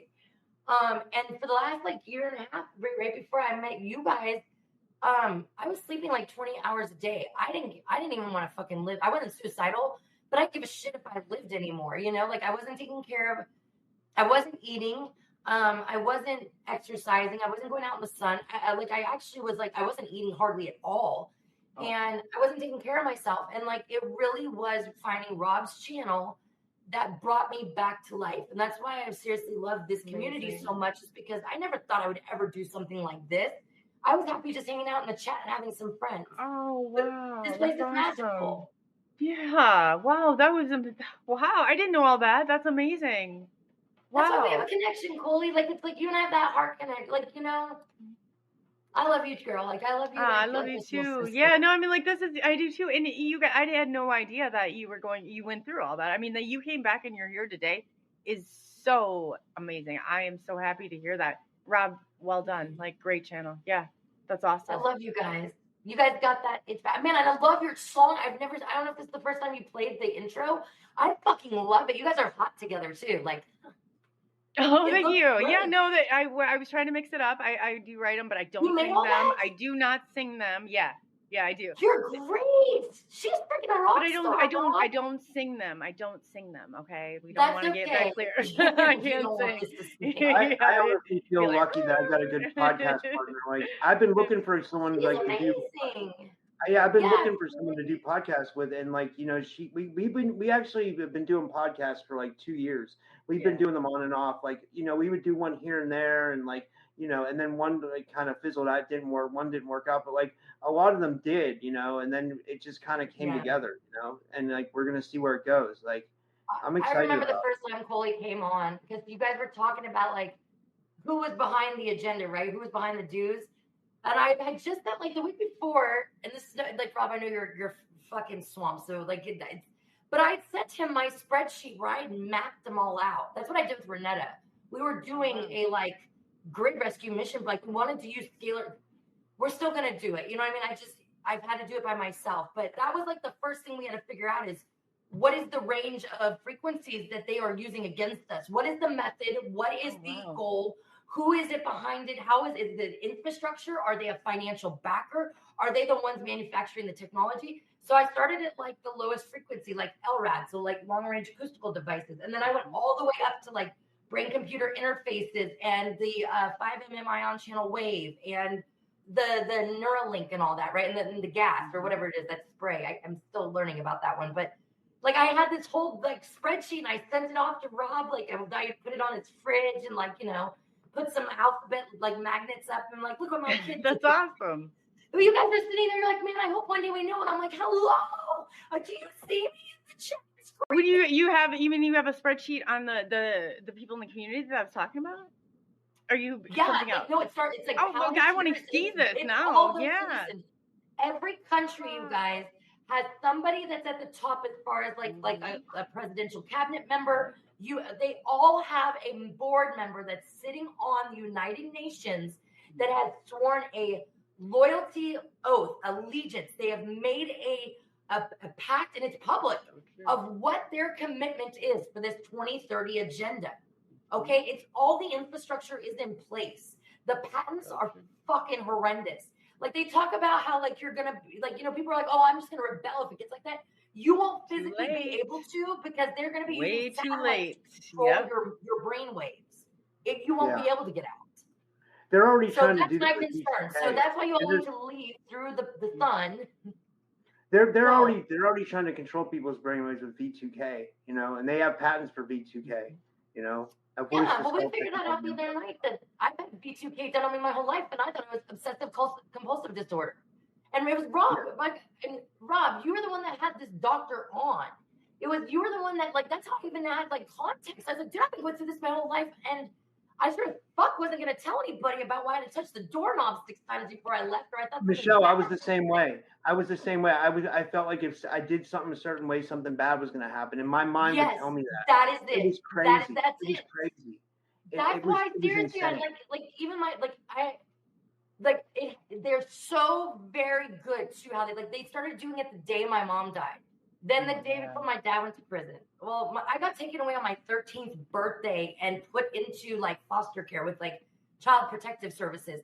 You know why they do that? They use trauma to ignite whatever they're trying to do. They use trauma to enhance. They were grooming me so that when it came time where they needed me to conform, that I would have so much, like, first of all, they flood me with anxiety. Okay, it's not even fear, it's just anxiety. Like, I'm so stressed out. And plus, I'm empathic, intuitive. And in a way, they're actually feeding shit to me, I think, so I manifest it. But they, like, 13 days leading up to my 13th birthday, I was like, I know I'm going to get taken away. And that happened. And so they did this, right? They did this from the time I was 9 all the way up until I was like 18. And it was always trauma. Like I knew everything about what would happen. I'd feel it. Then the event would happen and I'd be so fucking like shell shocked and desensitized and emotionally just like shut off that like for years I couldn't even cry or feel anything. I thought that was just life, right? Like I felt like everyone I went to school with had like great parents. And I'm that kid that like came to school with like clothes that the cat peed on or hadn't had a bath in a week, right? Like that was my house. And I felt like they did this to me to isolate me and to make me feel like I had to listen. Like you said, Rob, like something bad's going to happen. And I was going to take this to my grave. I wasn't going to ever fucking tell it. Why would you tell anybody like this? You know what I mean? And it's not all the time. It's not I'm not like, I saw a video of a guy who like can't get out of his bathroom. He's in his bathroom 8 hours a day touching doorknobs. Like fucking my heart goes out to that man. But they do it, right? They do it just enough that, I would do it because why? Because I felt like something bad would happen. Right. I've not been doing it anymore. But you know what I have been doing? Using this fucking loud ass running mouth of mine to tell everyone I have one too. And every I time got one I too. do this, I have some. It's not even me. It's like Rob's channel, or like it's people I love. It's not always me, but now it's like my cat. Like, and I feel like what it is this. I went through all that shit as a kid. My heart was protected. My heart was protected. Like, I have a very childlike heart. I have nothing but love and gratitude, and so grateful for this community. Like, you guys save me every day. You don't even know how much I needed you. And I have no resentment. And then you know what they do? I think they're trying to do this to fracture my soul. That's what it feels like. It hurts like that. And control. They want control over you. You know, it's like then I said, it doesn't matter if you logically say, hey, this is not right. Your body, your cellular memory is going to respond. If it's even close in that patterning, it's going to respond. I didn't even know that. All the money, you can reason with it all day long and rationalize it all day long. It doesn't matter. It's your body that's responding. So yeah. Oh, wow. Hey, Sarah's in the chat. Hey, C-Star. This girl right here, Sacred Sovereign Valley. Oh my God, I love this girl, Sarah. Aww. She found me through Raw Clouds. Like, I have so many people I've become friends with through all this. Like, I love Sarah. I love everybody here. But like, you know what I mean? Like, we come, we connect. Like, I see Derek in the chat. I know Kurt's name. I see Mel. Hey, Candace. Hey, girl. You know what I mean? Like, you need the support right now. So I'm so thankful that these people are here. So this is awesome though, Michelle. I mean, it's a horrible situation about the support and how, it's amazing. I'm glad. Yeah. Candace is in the chat. Sorry, I didn't mean to say your name. Black Unigriffin is in the chat. She's the one that was part of the group with Amy and Vanna and I. And yes, sorry. I'm so sorry, Sarah. Sorry. She found me through Renetta. That's how we connected. And I think she was after Renetta had passed. And I'm sorry, I got confused because I love Rock Cloud Love One. That motherfucker, sorry, I'm not thinking in a real way. He knows me from other timelines, right? But he's making me do the work. He's not dishing the tea. He's not telling me. But I have huge bonds with these people. I love you so much. Oh, Maya. I love you all. Maya is driving cross country with her kids right now. Maya's the first person that actually came back to me and said, I saw your cat in a laundry basket sleeping. She sent me a message. She goes, hey, is your cat home? And I was like, no. She goes, I could just feel the shock come through the Facebook Messenger. She's like, no. She's like, I saw him she actually apologized. She goes, I feel like I shouldn't have even told you anything because I felt like I was leading you astray. I appreciate all the energy. I appreciate you caring. I appreciate you dialing in. But like I said, everybody's giving me a little bit of information. Naturally, as it's come to me, there's been repetitive patterns. So, you know what I mean? It's like I said, it takes a village. And I don't know, you guys are my tribe. Your vibe attracts your tribe. You guys are my tribe. I like your teeth there, Candace. You guys have the best. And for all the hurt that you've been through, Michelle, for you to even love and be open yourself up like that is amazing. And it's a lesson for so many to learn. Really is. I think we all go through that though, right? Thank you. I thank you. Yeah, but you're so much about humanity and the people and your heart. I do have so much love for you. You guys have brought me back to life too. You got to remember that. Something happened where my heart chakra opened. I love you guys so much. I'm so grateful. Yeah, it's amazing. You see, even though it's fucking sucks right now, we still find the best things to I feel like $1 million right now because I have you all. Yeah. Hey, kids, I like kids too. Sorry, Chris, let me gather all those puzzle pieces from everywhere and put it together. I know, right? He's been in there advocating for it. So amazing people. I like everybody. Hey, Jason. Yes, thank you for the space, Rob. Seriously, Rob, this is what you've given us. This is what you've given us all, a home and a place. Amazing. We all, I'm sure maybe some of you were the cool kids in school. I wasn't. I was a nerd. I feel like this is the place where you can come if you feel like you're isolated and you aren't that. You're not pushed out. You find your people. I feel like this is the place you come to find your next best friend or yourself. I didn't even we're scattered all over. Kind of happened. It just happened. We all found each other. A lot of people are ex-addicts that watch, so a lot of people have that in common. A lot of people are targeted. A lot of people are abductees, MyLabs, SSP. You know what I mean? It's like that's the group, you know. And then there's More some than people that, who are Rob, like into you the soul interviewed track. Aaron about being in Afghanistan. Aaron got Yeah, hurt I by a interviewed your mortar in husband or your Afghanistan. boyfriend. Rob Yeah. interviewed him on that. It's not just that stuff. It's anything that you feel like where someone has something important to say, there's a message. You give people that like sacred sovereign space where even if you are skeptical or maybe you don't agree, you give them that space where it's like, you know what, I have a home at Typical Skeptic. I have that one place I can go and I can be my weird fucking self. And you know what? My friends don't give a shit. They're gonna love me no matter what. That means a lot to me, Michelle. That was like the best compliment I could ever got. Thank you so much. You know, oh my God, I love you, love man. you, You're like a sister to me. You know. That's awesome. You know. We have got to get together and have like a Typical Skeptic, like not like a Burning Man, right? Like it's got to be like a festival, like or like a weekend in the like everyone does a conference. We have to have like a party. Like it's got to be like We've been talking about having like have an event. We've been talking about having an event. We just got to put it together. You know, we got to put it together. She'll be the DJ. Coley will be the DJ. I'm like the party that even sounds my ears. Yeah. Rob, can we borrow your portal? Can I ride in your truck? Michelle, I gotta thank you. Like you helped motivate me and you helped get me to the Full Disclosure Now conference this year. Like you helped set up that donation. That woman wanted to donate to me, but you helped facilitate it. And then also for that nice woman in Germany, remember? And then also you convinced me to go because like I'm shy in person. You know what I mean? I don't tell a lot of people that. And like I mean like not with like people I know, but like you know like. Yeah, I am shy, and like I was like really considering not going, and you convinced me. You're gonna go. It's gonna be all right. You're gonna have a blast, and I did. You know, like you were absolutely right. So I owe you. I'm so grateful for you all. You did need to go to that. It was important. It was important for you to be, dude. Like Rob, like you have so many. Like let me tell you how many dreams you've made come true for me. Okay, I got to interview Brad Olson because of this community. You pushed me into doing podcasting. And Brad, I know you remember the time he came on your show. I mean, I was like I messaged on Facebook. It was like 30-minute premiere. And I was like, hello, could you ask him this question for me?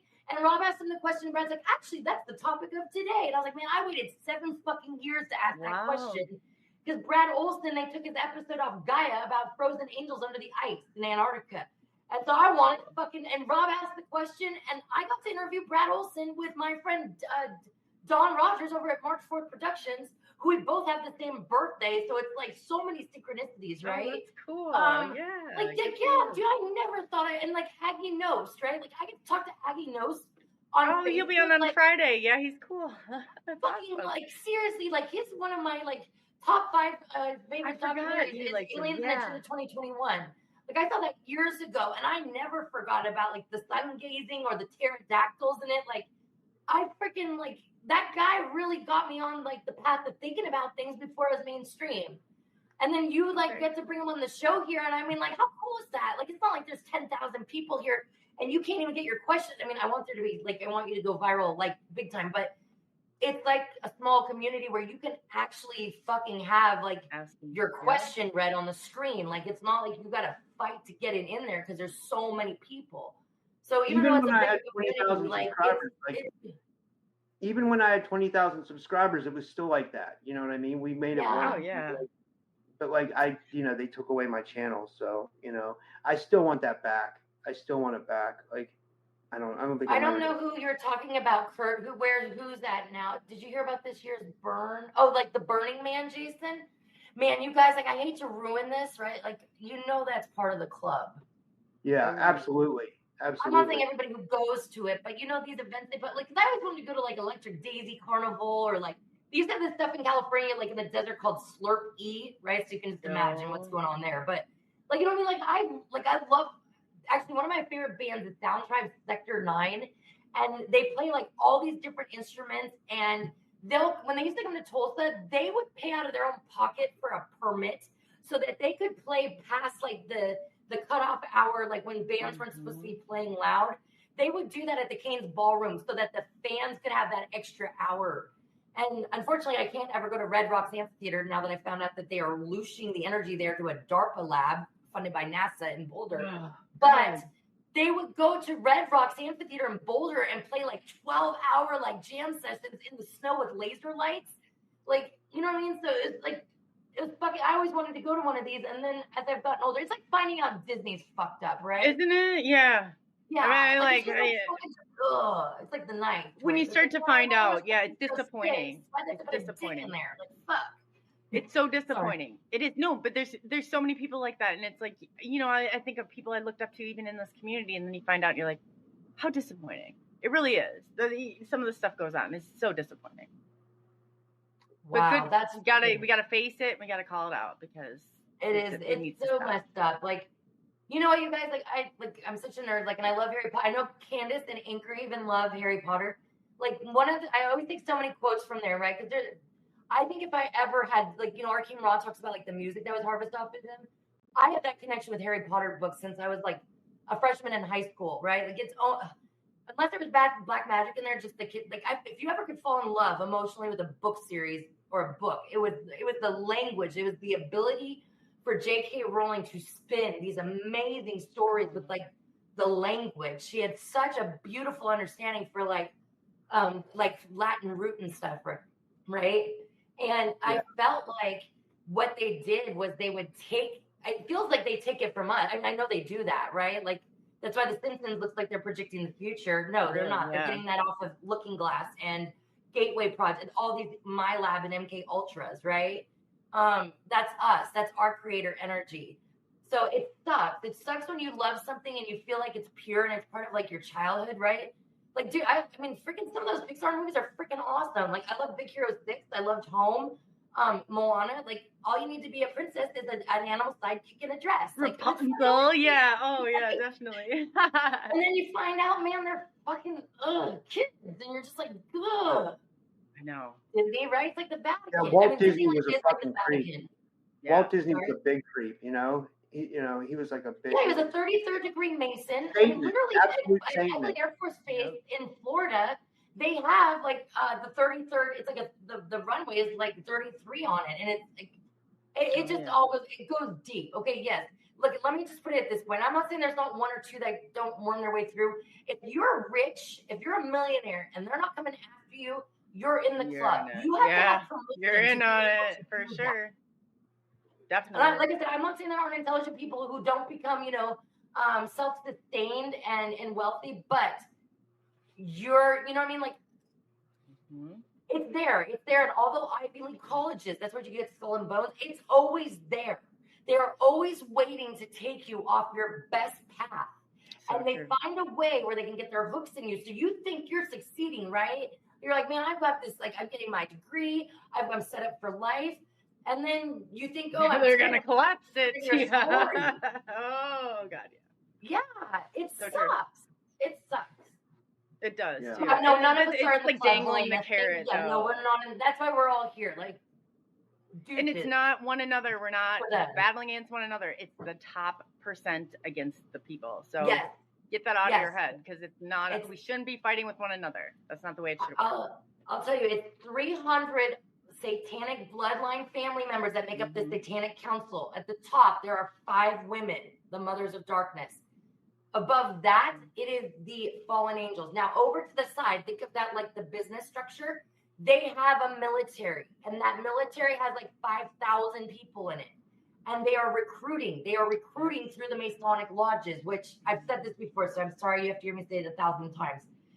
Most people who go and join the Freemasons, they are looking for discipline.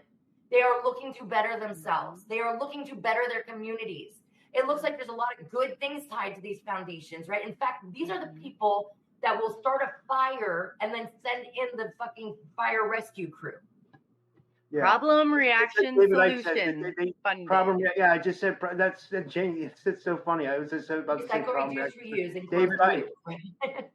David Icke was brilliant that he brought that to the surface because it's absolutely true. They create the problem, then they do a reaction, then they create the solution. Yeah, that was the whole Iraq war, you know. Yeah, and Helena, hey, don't feel bad, girl. Look, my grandpa.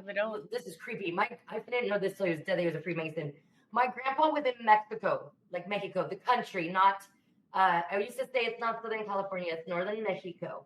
All right, so I used to go to Tijuana back in the day when you didn't need a passport. It was like $5 to drink beer all night down there. Morning probably knows what I'm talking used to about. be, right? Yeah. So, anyways, my grandfather was in Mexico. This is like in the 70s or 80s. There's no cell phones. I don't even know if there's pay phones. And they were in like a motor home. And my Aunt Cindy is the one that told me this. He got a flat tire. They're in another country on vacation. 10 minutes later, not only does someone pull up and fix the tire, it's someone that knew my grandpa. Wow.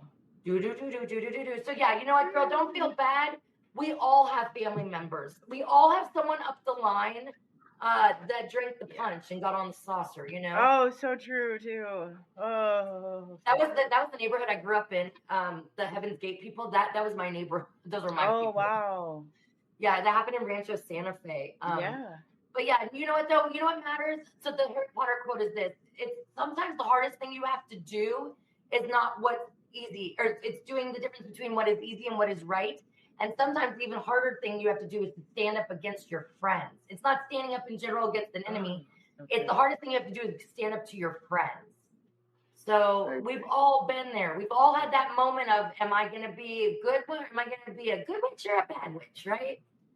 And I'm not saying you can't come back, but we've all had those integrity tests.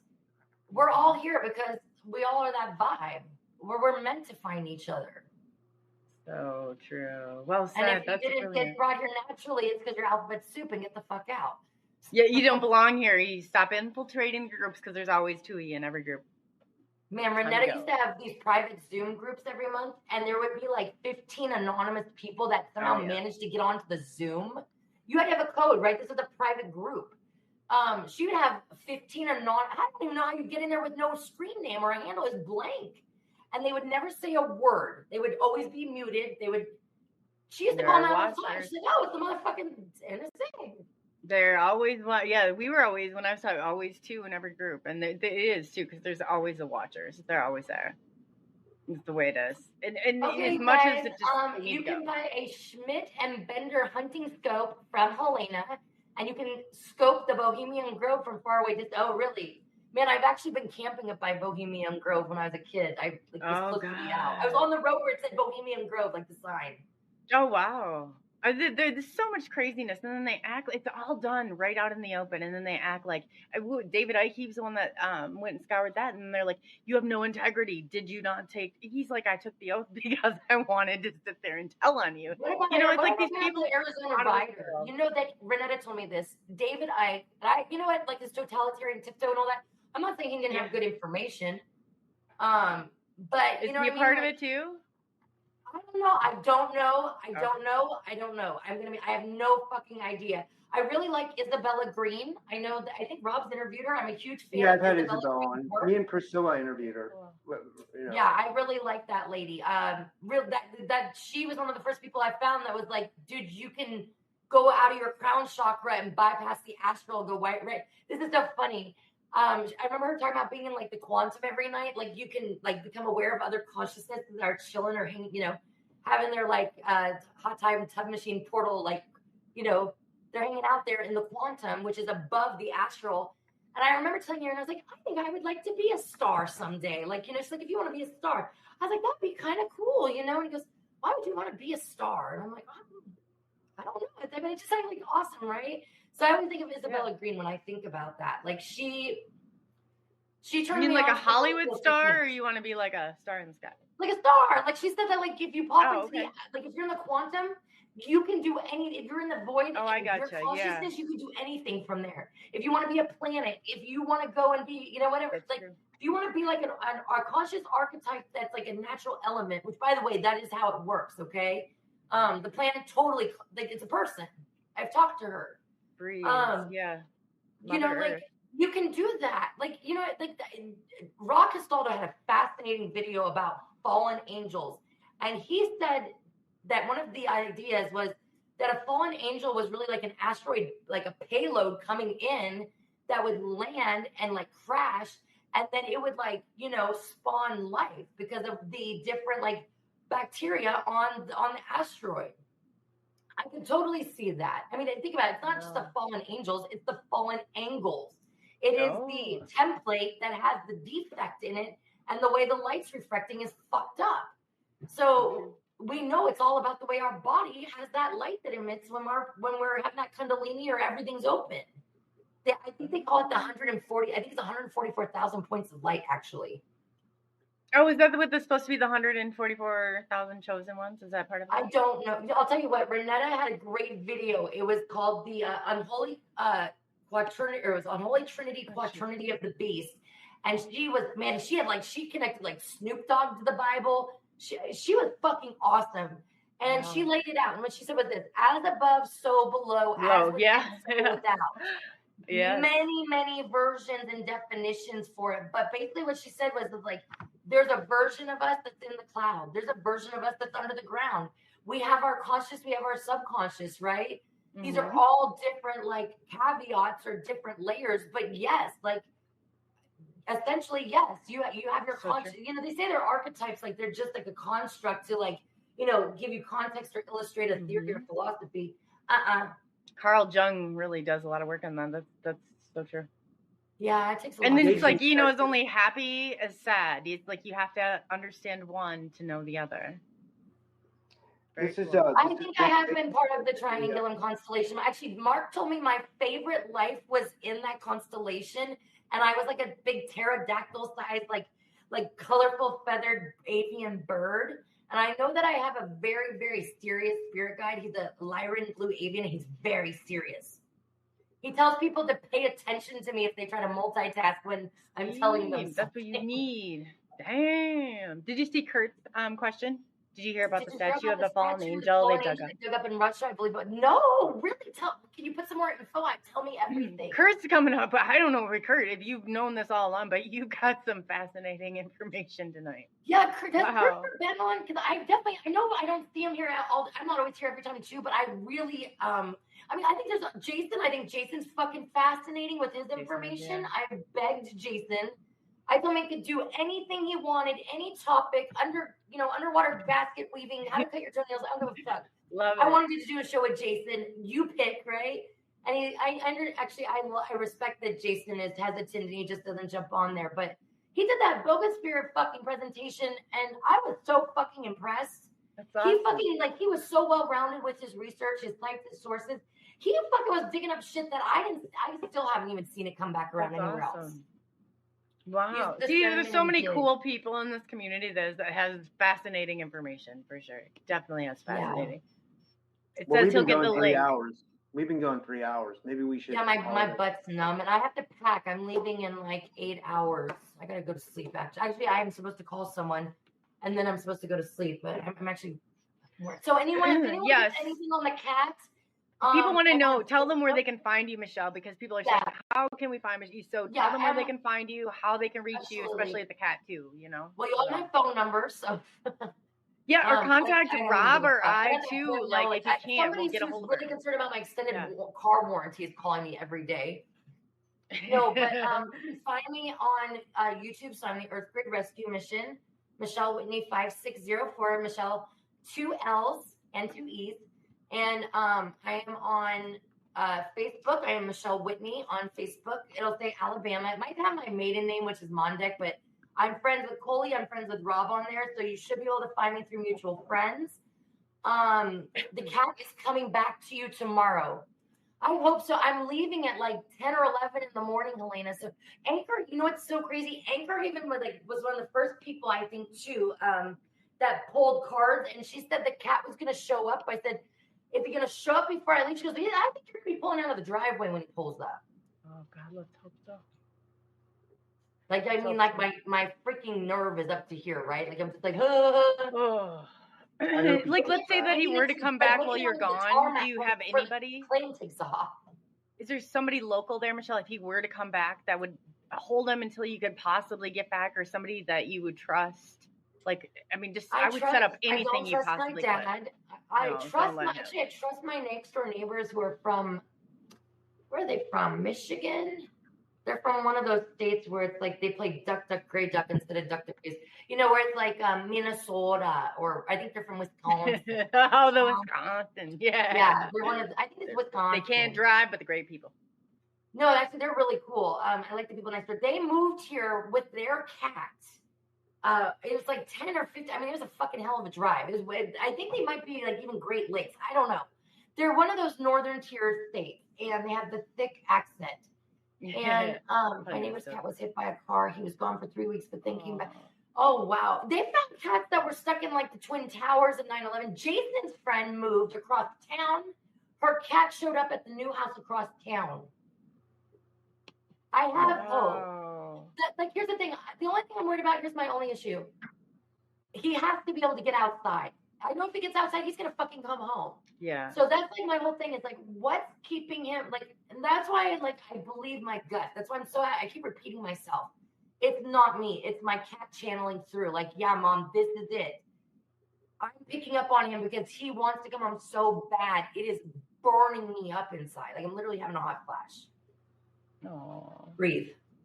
Well, hopefully he takes his claws, like back claws, if he doesn't have the front ones, and he swipes the shit out of them and gets out of there, because I would applaud him. Man, he used to do that when he was a kitten. He used to hang out like we had a mattress that Jennifer and David, Aaron's family, slept on when they came.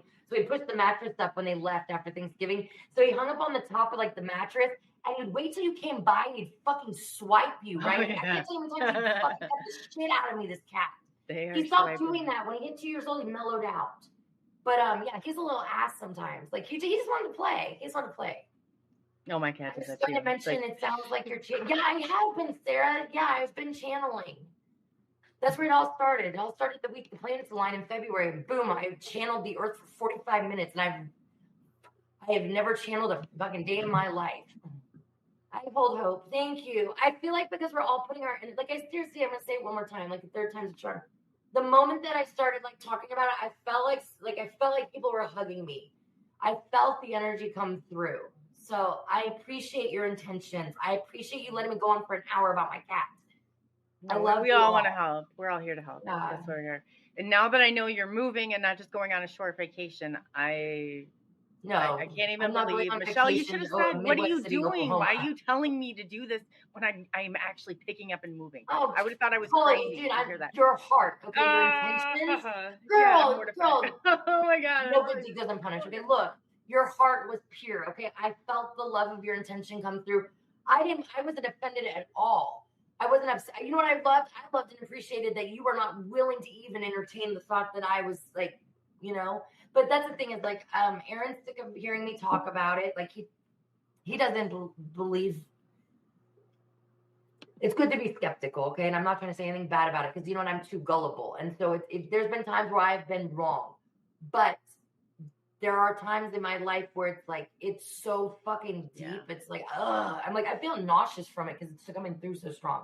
Oh yeah. I wish it was strong enough I could like Marco Polo my ass to where the cat's at because I'll go to jail to get my cat back. I'll go to jail to get your cat back at this point. Like, that's so crazy that people, if somebody really realistically did this, I would applaud you for handling it. For real. He has so not come home and he wouldn't do this. Like, if someone said, well, you know, like Stone Hobbit, and I get it, right? Because actually, her and like 3 other people and myself, all of our cats like are gone on the same time. Pink Bella did a reading for my cat. She'd been gone. Let's see, when she did the reading, the cat had been gone 4 days, but I think Rob told her like 2 or so. That's fine, Rob. But she said, like, oh, the cat's on a mission. My cat's on a mission. He's a grid worker, right? She goes, I hope your cat comes home. Sean Bond, he said, I'm doing a protocol for your cat to come home. Oh. He's not coming home because he physically fucking can't get out of the house. And I know it. Because I can't breathe when I think about it. Like, I seriously can't breathe. Yeah, never saying just keep an eye out, Kurt. Like, keep an eye. I got you fixed. Okay. That's the military. Are you a veteran or are you military? Are you military family?